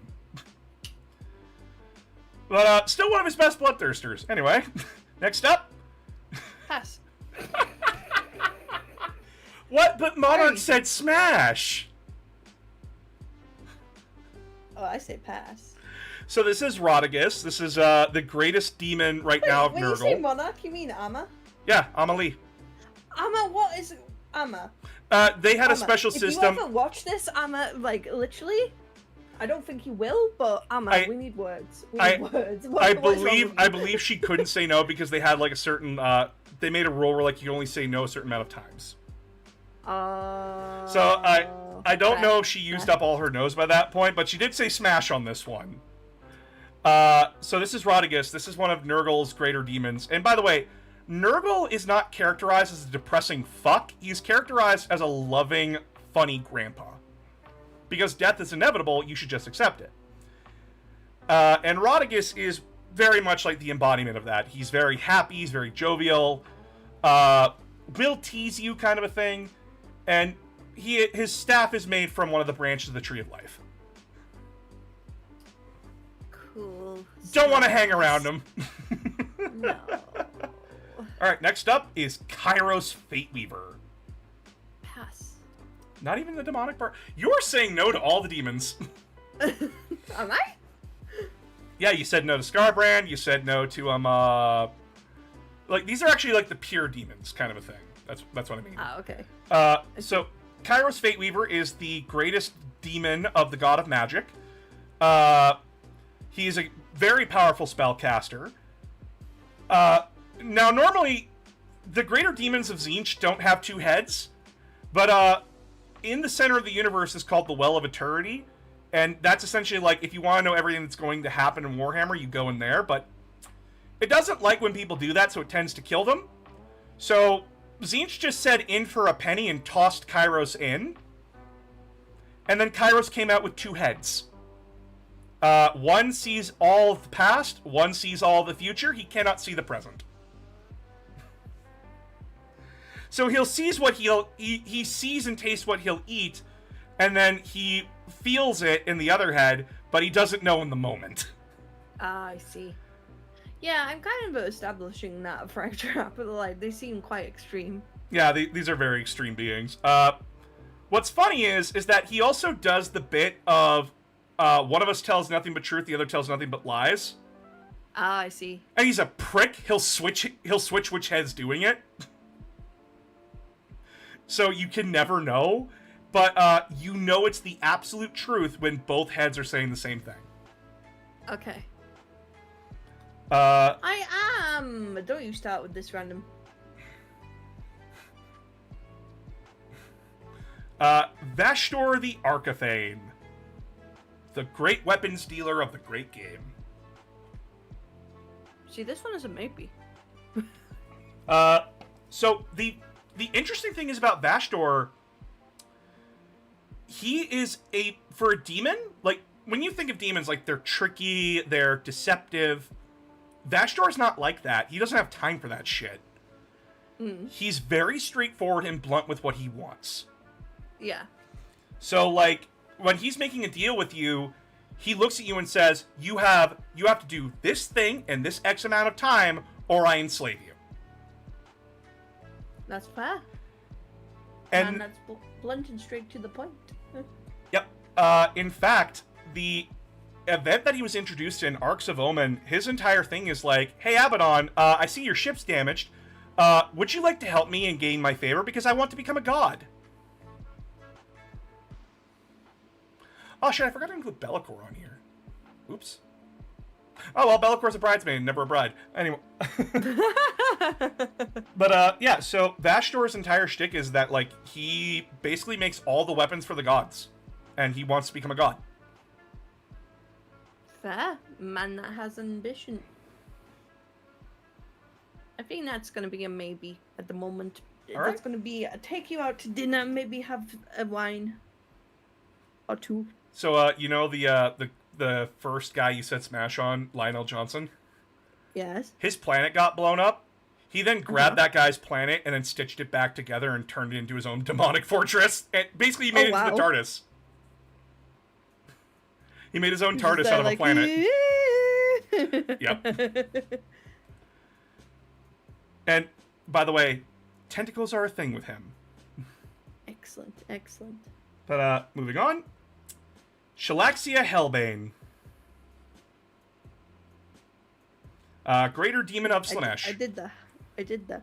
So it has to be a smash. Shalaxia Hellbane is a Greater Demon of Slaanesh, the greatest demon for their god. They have to be locked in a tower when not in use,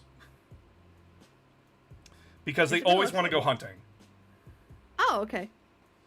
Yeah, Are we but talking hunting, or are we talking, oh, we'll kill you hunting? both.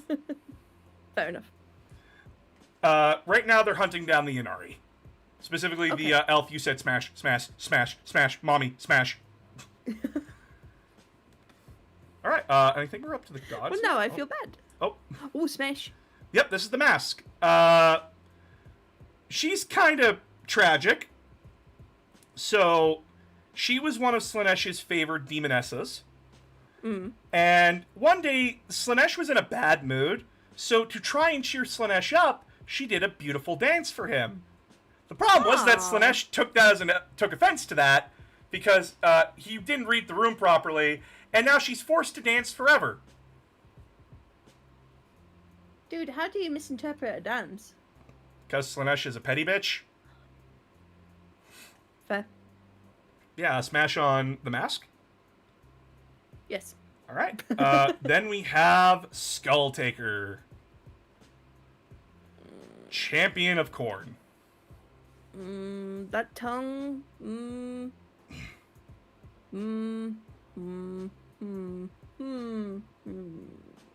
He really likes fighting people. I'm gonna pass on this one. Yeah, he basically like goes out of his way to find champions and behead them and then add their skull to his cape. He tongue fucks the skulls. I don't need that. No. Oh yeah. The Changeling.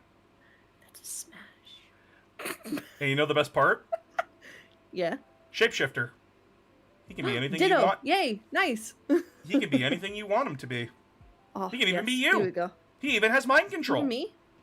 I don't think I'm like Raphael from Baldur's Gate. I don't think I would want to fuck myself over and over. Either way, the point is that he can be anything you want him to be. That is fair. But he is also a practical joker. I like a prankster or two. He locked Korn out of his own throne room one time. Yeah. He's a very fun lad. I love him, and he's tied to AG's lore. Very nice. Moving on. Pass. I forget this guy's name. I knew you were gonna say pass, but I had to include him because he's a Herald of Nurgle. Fair enough. So, chat, we know for a fact that Spee will not fuck any one of Nurgle. Alright, I think we're on to the gods now? Yes! We're on to the gods now. Okay. So, this is the Nightbringer, the Catan of Death. These are the guys that turn the Necrons into metal skellies. Smash. You smash the Nightbringer? Yeah. Alright. I don't know why. I can't tell you. Not even the Bile Piper is not a named character. It's not. Next up is the Void Smash. Dragon. Wow! What? Didn't even take a second. It was smash. Sometimes you just know these things. The Void Dragon is the god of machines. Okay. The No, Imperium. one second. The funniest thing is, it's heavily implied that the Imperium took bits of the Void Dragon, and that's the machine spirit that the engineers of humanity pray to. Oops. Yeah, when you know, you know. When you know, you know. Next up is the Deceiver. Pass. Yeah, he hasn't had a model update. It's weird, and we haven't got any new art of him. So, like, yeah, it's really depressing right now looking at this when you have, like, this and this. Yeah. Basically, he's Loki. He's Loki of the Catan. Aw, but I like Loki. Aw. That's a Loki. shame. He's basically like malevolent Loki. Like, there's no good bits about Loki in him. I see. Like Yeah. Dr. Vogue. Thank you so much for the follow, my love. You get a kiss. Mwah. From the Mwah. kiss booth. Mwah. All right. Not Now coming we out have until the 11th. What? That's just a black hole. it's Gork and Mork. Gork is this one, Mork is this one, or is Mork this one and Gork that one? We don't know. The only difference between them is that one hits you hard when you're looking and the other one doesn't. Well, the other one hits you hard when you're not looking. These are the orc gods. Cool. Pass. The hive mind. Well. This is the thing that controls the Tyranids. Announcer, what do you think? I had a rule that's basically like, it's a god, and it knows mind control. I probably wouldn't get a fucking say. No, what do you think the answer would be? It's tentacles. It has mind control. Yeah. It has a mommy voice if you want it to, and or a daddy voice if you want it to. I assume it's a smash. Yeah. And no, we actually don't know the size of the hive mind. This is just what we think. I'm gonna just say the hive mind can form anything out of the biomass. So, well, there you go then. There you go. Yeah. Next up, the Emperor of Mankind. I've been put in horny jail. Hang on. I'm in horny jail. You're in orange jail? I'm in horny jail. You're oh, in no. With me. Even though you didn't do anything. One moment, I'll take you out of the jail. There you go. You're free. Yay, I'm free. I'm gonna stay here for a few minutes now. And think right. about my consequences. Next up is the Emperor of Mankind. Oh, gracious. Now, chat, because I'm in horny jail, you can't see these, which is totally unfair. Oh, I'm just saying. Shit. Should I wait till you're out of horny jail, or...? Yeah, unfortunately, I have to stay here and think about the consequences of my own actions for a couple of minutes, and then I'm allowed the release. Well, you know what? While we do that... Good behavior. You know what? I can actually add in some characters then. Hold on. Hey, there you go. Yeah, I can use this time to add in some people that I missed. I know, like, people give me shit. Here with me as well because they're a degenerate. I know I'm gonna get shit if I don't include them, so fuck you, I guess. Do we have any good art of him? Of like recent art of him? Chat, I'll be good, please. Let me out. Chat, she promises she'll be good. I'll be good. I'll be good, I promise. We'll just add them in at the end here. Don't mind me, don't mind me. Turbo than the Emperor of Mankind. Name one time I've been a degenerate. Says a random. Chat, you're in here watching my stream. You're all degenerates. Oh boy, I'm adding them in, chat. I'm adding in the people that I missed. The people that will get you pissy and angry. I should probably add in one more. Who do I not have in there? You know what? She said, I'm going to see if she'll say yes on this one. Ah, you're curious now. Yeah, I'm curious. You're curious now. Oh, fuck. Okay, I'm letting myself out for good behavior. Alright, give me one moment. Really? We don't have any art of this guy? Fuck.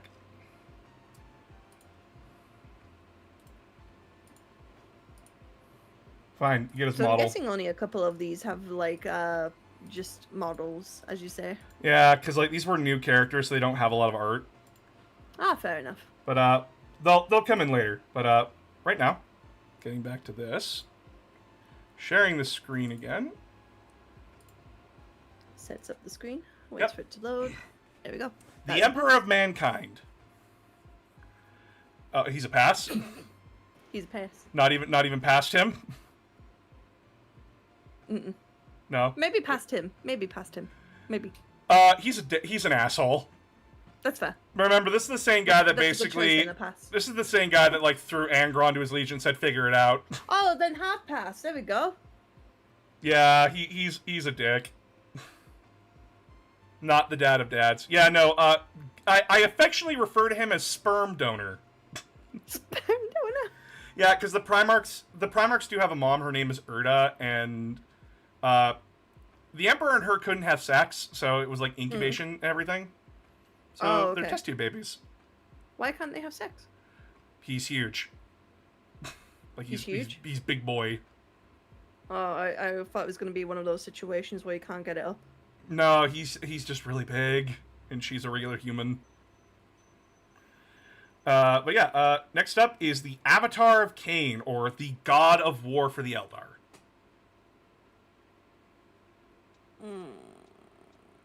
Pass. Yeah, he's also known as the God of Murder. Oh, then definitely pass. The Yakarn. Smash. This is the God of Death for the Eldar. This is the one that went to the one that you said hard smash on. Fair enough. Yeah. So we know which side that Spee will take in 40k. She'll join the Ynnari. Got it. Next up is Khorne himself. We do not have actual art of Khorne in Nurgle and Slash and Tzeentch. This is the best we got. That's pass. This is Slaanesh. Smash. I mean, look at all the snakes. I know. Smash. Tzeentch. What is Tzeentch? Tzeentch can be anything. They're the god of change and magic and deceit. It is, like, their form is described as ever-shifting. Smash. And then Nurgle. Pass. You know what's the funniest thing? Yeah. Nurgle has a wife. He do? It depends on if you're reading fantasy or if you're reading 40k. So, Okay. in fantasy and 40k, his wife is Isha, the goddess of healing for the Eldar. Oh. She's an unwilling wife. In 40k, she's unwilling. In fantasy, it's unclear. Yeah, in 40k, in fantasy, Nurgle actually requested Khorne save her. Stuck in the jar. No. She's stuck in the jar. In 40k, the same story happens. Like, he asks Khorne to go save her, and he actually helps Khorne, like, save Isha. But, in fantasy, it's not clear what the relationship is. In 40k, though, he has her chained to a chair, and he feeds her his diseases. Apparently, I would lose my mind at Morath if this was Morathi. fantasy. Yeah. There's Morathi. fantasy characters. You like giant snake women, right? I do, yes. Morathi's a giant snake woman. Then smash. Then smash.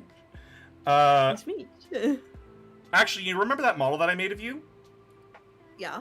The snake part came from the army that Morathi's in. Ah. They're an army of elf snake women. See, I knew I had text. Yeah. Next up is Be'lakor, the first demon prince. Smash. So Be'lakor, his story is really funny because, as I made the joke, he's always a bridesmaid, never a bride. He, as I said, was the first demon prince of chaos. So that means all four gods turned him into a demon. And so he actually got favored a lot in the limelight.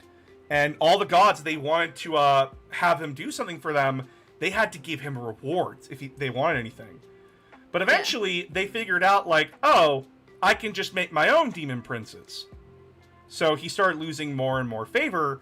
And then he tried to become a god. And the Chaos Gods looked at him and said, no, you don't get to do that. And turned him into shadows. And essentially said, you can only come out when the War Master is chosen. and he's always trying to figure out a way how to get out of it, but he's a puppet of the Dark Gods. He can't get out of it. So he's basically Warhammer 40k Sisyphus.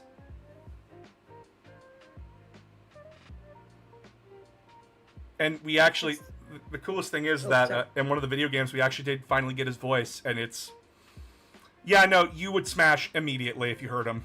For the voice? Yeah. I feel like I have to hear this voice now. He's a corrupting influence, and it's basically like, you told me to do this, you did it for yourself. That kind of thing. Okay. Very fun character. Currently playable in 40k as well. Next up is the most hated character in Warhammer 40k.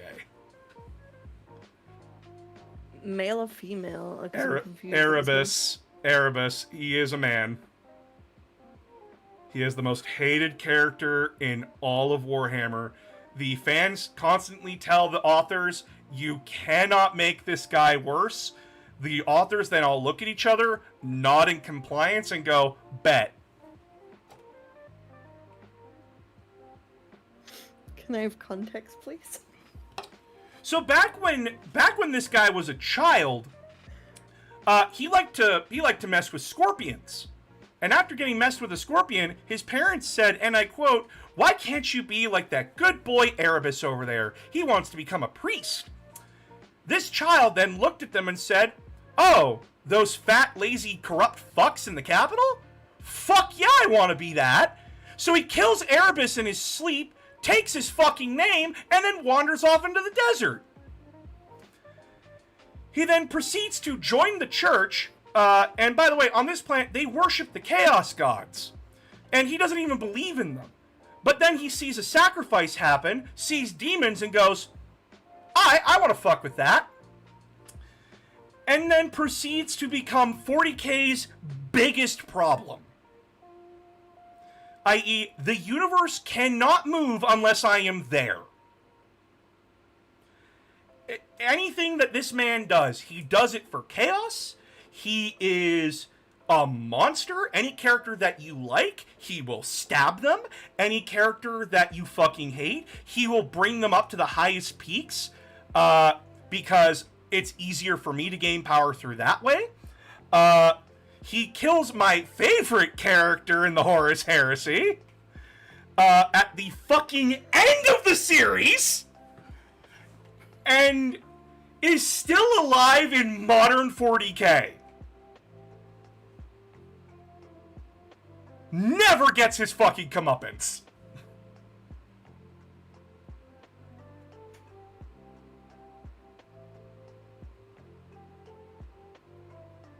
Oh, he also killed Karn's best friend. Because, and I quote, "I want Karn to be worse."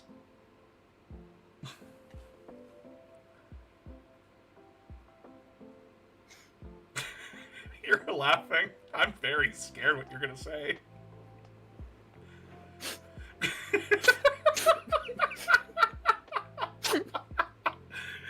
Okay, so hear me out on this. Hear you out? Hear me out on this. It's not for the character at the moment. It's for the artwork, that's all. Oh, the artwork? Yeah. I could find you something worse. Hold on. Please do. Okay, you're gonna... Hold on, chat. I'm showing her... I'm sharing with her the fucking face. Alright, can I just get, like, fucking Erebus Warhammer 40k? Thank you. See, that one is a no. That one is a no. That one is a no. Yeah, this is him back in the day. Mm.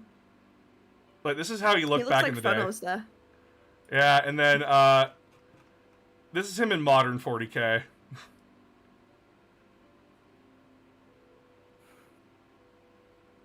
Yeah, it's past chat. I'm just playing around with you.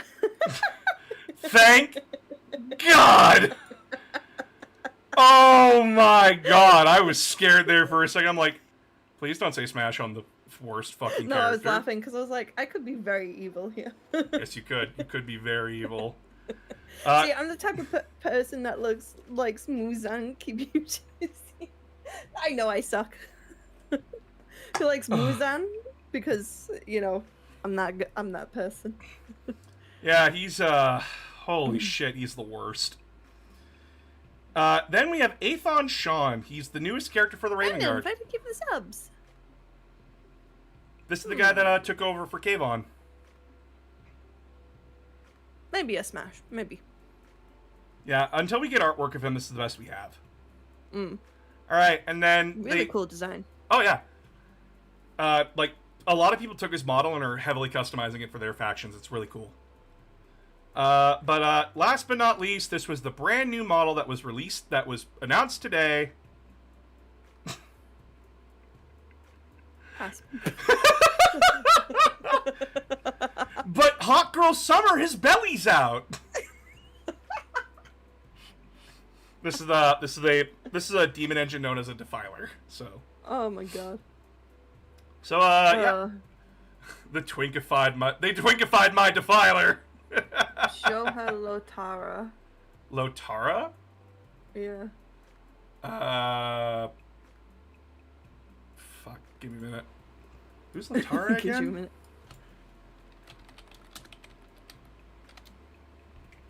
Oh, yes! Lotara Saren. You see her? Need context. So you remember Angron and Karn? Yeah. This is the only person they respect. Oh. She was the first time Angron met her. Hmm. He basically just got back from campaign, and she's supposed to be like the captain of his ship. Right, I see. And she stared at him and said, "Who the fuck are you to bleed on my floors?"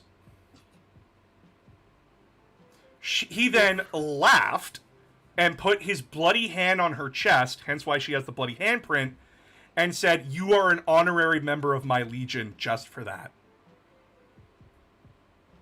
I could smash that. She gives zero fucks.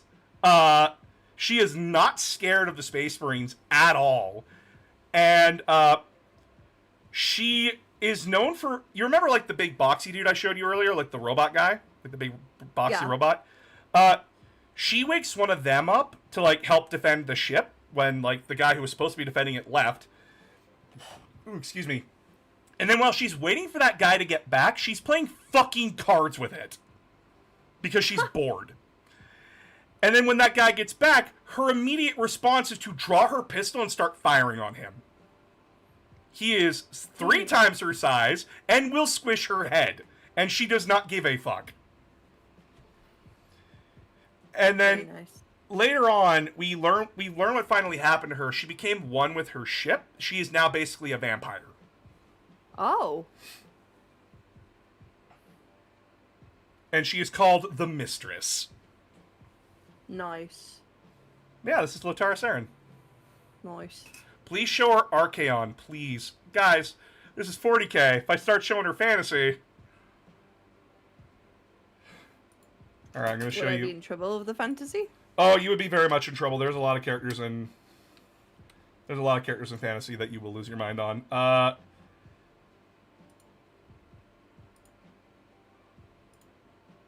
Archaon the Everchosen.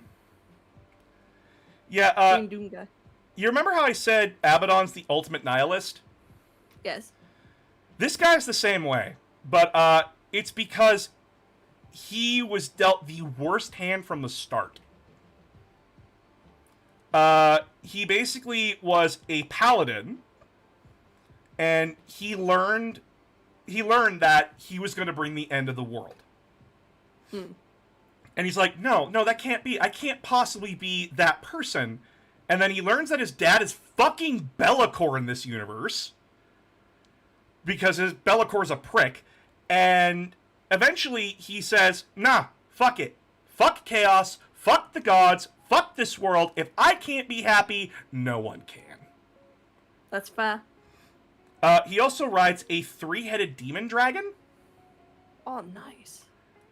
because it ate his horse. Cause it. Yeah, they ate a dragon. A 3-headed demon ate his horse, and then he proceeds to make it his bitch and rides it. You know. Smash. Smash. Smash. All right, and I'll show you Marathi because like. So yeah, this is her in Age of Sigmar. That's a smash. Yeah, this is her. Oh, we love women. And then Big snake women. Oh. so that's Age of Sigmar. That's the rebooted universe. And then this is her back in like fantasy. Oh, nice. She's the dark elf queen. Very good. Very good. We like ye. We like ye. We like ye. Who? But yeah, like that's basically like she fucked her own son. She did not fuck her own son. That was taken out. She did not fuck Dark Elf Darth Vader. Nothing. It's not an Oedipus. It's not an Oedipus complex. Yeah, it's not an Oedipus complex. I promise. Here, I'll show you Malekith. Her son.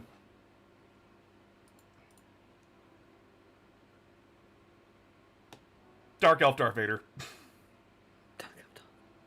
Instead of sand, he hates snow. I'll stick with Mummy. Yeah, like Warhammer Fantasy has like a ton of characters. I didn't want to go over them. That's fair. Yeah, so you've started learning more about Warhammer 40K. What do you think so far of like the list I showed you? It's quite intriguing. I didn't realize because I haven't like gotten into Warhammer myself, but it's very interesting, like the lore side of it. Yeah. But it feels like there's a lot to take in. There is a lot to take in if like you're trying to like constantly follow from event to event, but the best part is about Warhammer books. Most, if not all of them, are self-contained enough. Like, if they introduce a character, they either expect you to already know that character, or, like, they'll explain it. And it's usually like, Cato Sicarius of the Ultramarines is here. And that's basically all you need to know, is that he's Cato Sicarius of the Ultramarines, and then go from there. It's like how when we played Halo, like, the law books, when you were, like, feeding that into, it's very intriguing to know. But it can be overwhelming. Because I didn't realize there was, like, a whole god aspect of it as well. Yeah. The Warhammer gods, they don't work like other gods, where, like, they just exist. We give them power. So, in Warhammer, the realm we call Hell, it's called the Warp, or the Immaterium. It is a realm that is influenced by subconscious thought and belief. And the only reason it's so fucked up is because of the Necrons and those frogs I told you about. As well, yeah. Because their war was so horrible and damaging to the galaxy that it forever scarred the Warp. So the gods and everything are such pricks because they are based off the negative emotions. Like, because Tzeentch isn't just like the god of deceit and trickery, he's supposed to be hope. Nurgle isn't just the god of death and plague, Nurgle is supposed to be nature. Khorne isn't just the god of war and blood, he's honor and nobility. And then Slaanesh is also supposed to be the god of pleasure. Like, take pleasure in what you do and how you do it. It's... Explain to her how Slaanesh... there's a corruption aspect then of it. Oh yeah, no, and like, the Chaos Gods, they feed off emotion. They just choose the worst negative emotions because it feeds them the best. And people want me apparently to tell you how Slaanesh was born. I think you have explained it once to me. But I just can't remember. Smiles.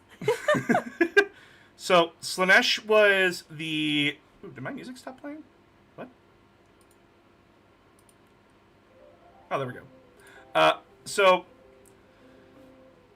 Slaanesh was... So, the Eldar... So, after like the Necrons went to sleep, after the frog people were gone, the elves were the only ones left to rule the galaxy because humanity was still growing at this point.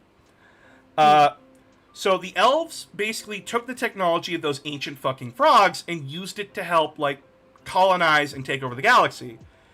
And then they basically solved every problem. Like, what about food? Well, we can produce it. Like, we have the means to produce infinite food. Sick. What about work? Well, we don't really need to manufacture anything because, like, we can just instantly make it. So, boom. Don't need to work. Don't need to worry about feeding or housing people. What do we do? Well, the only thing we can do. Hobbies. Enjoy the arts. Enjoy the culinary world. Enjoy everything. Every last bit of pleasure.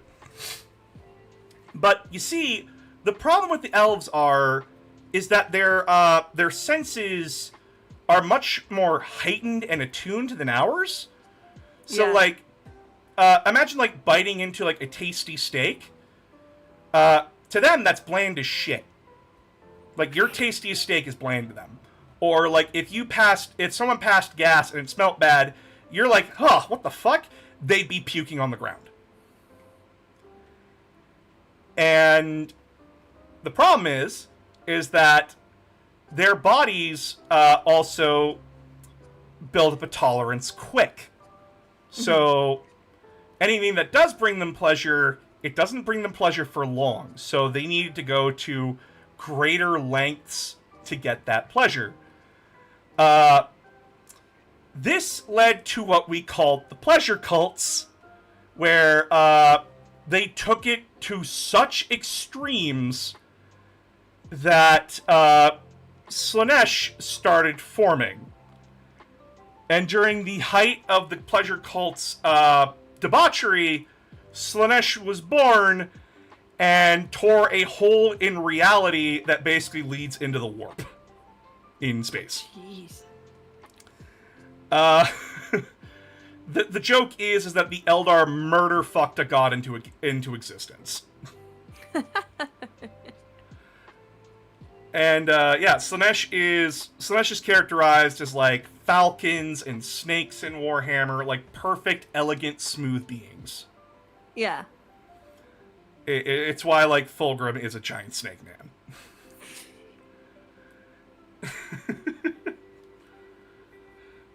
Fill the void. Carolina Reaper would send them into a coma. Jeez. Now they look at a Carolina Reaper and go, it's not spicy enough. It's not spicy. The funniest thing is like we have like we have the different groups of the Eldar now in modern 40k. The Craftworld Eldar, they're Tolkien high elves kicked up to 11, right? Like their worst aspects. But they still work with humans. In fact, Guilliman has an Eldar as one of his personal advisors to help him with like navigating Eldar politics. And they're drinking wine together, and he's like, "Do you have anything better than this? Like, this tastes like shit." And Guilliman's just like, "Oh, I'm sorry, I can't age wine for like 3,000 years." And he's like, "You know what? Fair enough." Salutes from Brazil. Love your shorts content. Thank you. But yeah, like 40k does have like lots. It's a sandbox universe. You can tell any story you want in it. We have murder mysteries, we have horror, we have funny comedies, we have action books, war books, all that kind of stuff. It's one of the great things about Warhammer is that it's so big, but it's a grimdark universe. Like, bad things will and can happen. Happen all the time, yeah. Yeah, and as someone like who's an innkeeper for this shit, like I've had to learn a very hard lesson of like not everyone's gonna be into it, even if like it's so big that anything like you can find anything you like in here.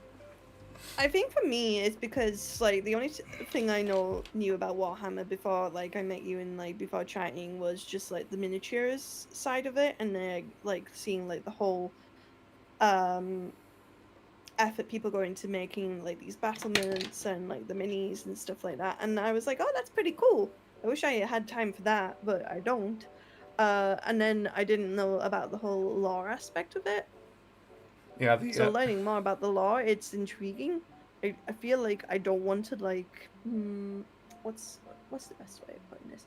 I feel like I don't want to be overwhelmed, if that makes sense. Like going in slowly yeah, and into it and then going that way. yeah, and this is like one of the challenges as an innkeeper for this. The hardest part is trying to find a way to get people into this in the easiest way, and that's why I started making my need to knows, because I'm only giving you the need to know information going in. Into it, yeah. Yeah, because like There's like an open doorway.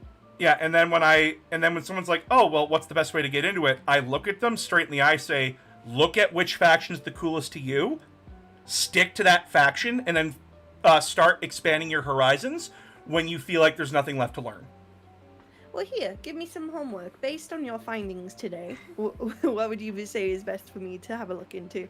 So, of course, the elves, the Eldar. Yes. I feel like you will like the Eldar. There are... So, when you're looking at the Eldar, there is four groups of them now. There is the Craftworld Eldar, which is your basic High Elves. Then you have the Drukhari, or Dark Eldar, Dark Elves. Then you have the Ynnari, which are the gods of, like, the servants of death.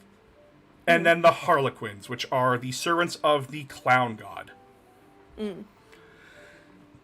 If you're ever going to research 40k, start with them. They're more your speed. They're more the elegant, the smooth, the basically just like the shiniest part of 40k. I think the mechanic ones were interesting. The ones that like were turned into the Necrons? Mechanic. Yeah, they were pretty interesting as well. Yeah, Just because I have an interest in Egyptology. Oh yeah, no, the Necrons are also great for that. They have different dynasties, not craft worlds in this, and when actually someone asked me, I want to play 40k, what army do you recommend? I actually recommend the Necrons. They're easy to paint because like they're entire metal skeletons. And, like, their whole shtick is just, like, they are the oldest race in the galaxy. And you learn a lot about, like, their politics. It's very much, like, Egyptian court systems and everything. It's great. And their characters have been, their faction's been, they have so much character to them. It's so funny because when they originally came out, they were just like a Terminator reference, and then they expand upon them to be like slaves to eldritch gods, and then they further expand upon them to be like, oh no, they're not just like that is one sect of them, like they are slaves to eldritch gods, but then there's the rest who are immortal Egyptian nobility and royals that are varying in personalities and how they do things. And some of them are just fucking Looney Tunes cartoons, like I said, with Trazyn and Orican. And then you have, like, the tragedies of, like, Cesaric the Silent King, and then you got Imhotep, who is just, like, absolute asshole, but, like, you love to watch him work. And, again, their story is very simple. One of the easiest ones to get into if you want to get into 40k. Because, again, they start the whole franchise, basically. And then, basically, like, every faction is affected by the Necrons one way or another. And then, like, yeah, so if you ever want to read 40k stuff and, like, get your foot into the door, Necrons or Eldar for you personally. Because Necrons for the simplicity along with their Egyptian aesthetic. And then Eldar for because they're elves, and I know you like elves. Along with, like, all the... I'm basic. I like elves. Don't worry about it. And it's funny. You like elves, I like dwarves. I blame Lord of the Rings. Yeah, it's like, you learn if you like elves or dwarves if you like Legolas over Gimli or Gimli over Legolas. See, Legolas is because, you know, I'm a basic bitch and I'm just like, pretty elf. Gimli I love because of, like, the humor factor of him. Yeah. I think Legolas is cool, but I like Gimli more. That's fair. Weird how Warhammer 40k Chaos Space Marines lack diversity unlike their fantasy counterparts in their warbands. I could be biased. What do you mean by diversity? The Chaos Force are one of the most diverse factions in 40k. They have aliens, they have regular humans, demons, and Chaos Marines. Ah, yes, female snake Legolas and Mole Gimli.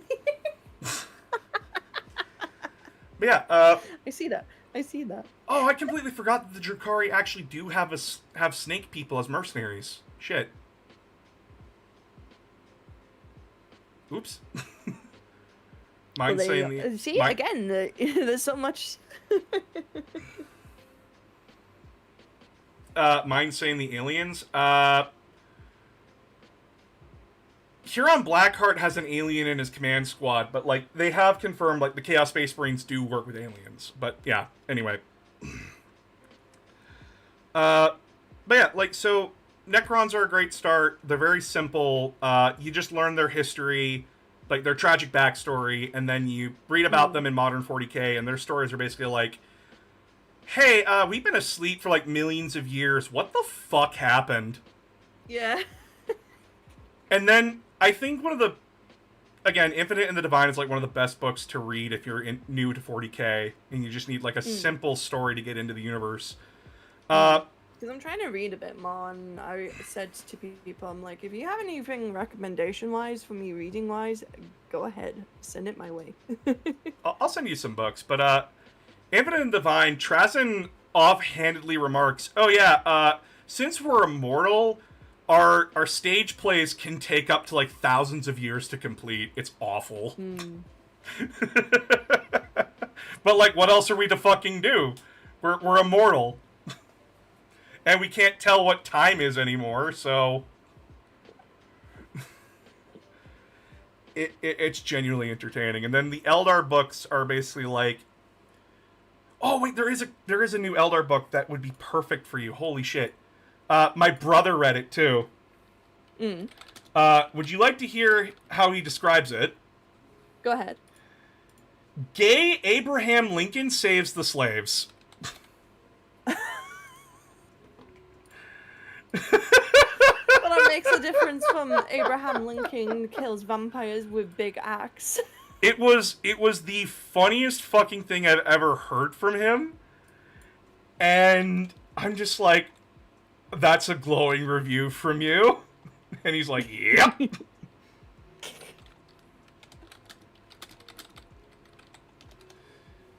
gonna give that a go then. Yeah, I'm sending you like the 2 books. Like, I'm not gonna swamp you with books. I'm gonna send you 2. No, go ahead. But yeah, like the books are great. Voidscar is written by Mike Brooks, the guy who I told you said like, "Fuck you for failing this charge. I gave you a girlfriend."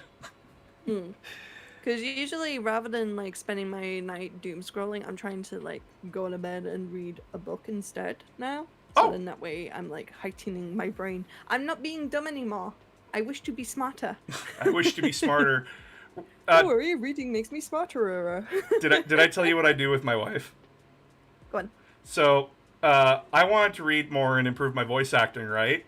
And my Phoenix very much wants to read more books too. So we made an agreement that I would read out loud every night.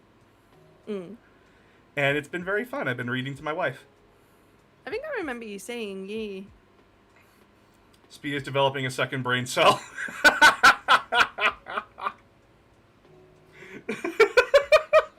This is a joke. Good for you, Speed. But yeah, There's you. Angrily. Angrily. Angrily. Yeah, Warhammer is just one of those things where back in the day, a lot of people don't like to admit it, but 40k was very just not interesting. If you weren't I didn't into realize it was like a British thing until you told me just then. Yeah, it's originally it was developed as an expansion to fantasy, and then it just took on a life of its own.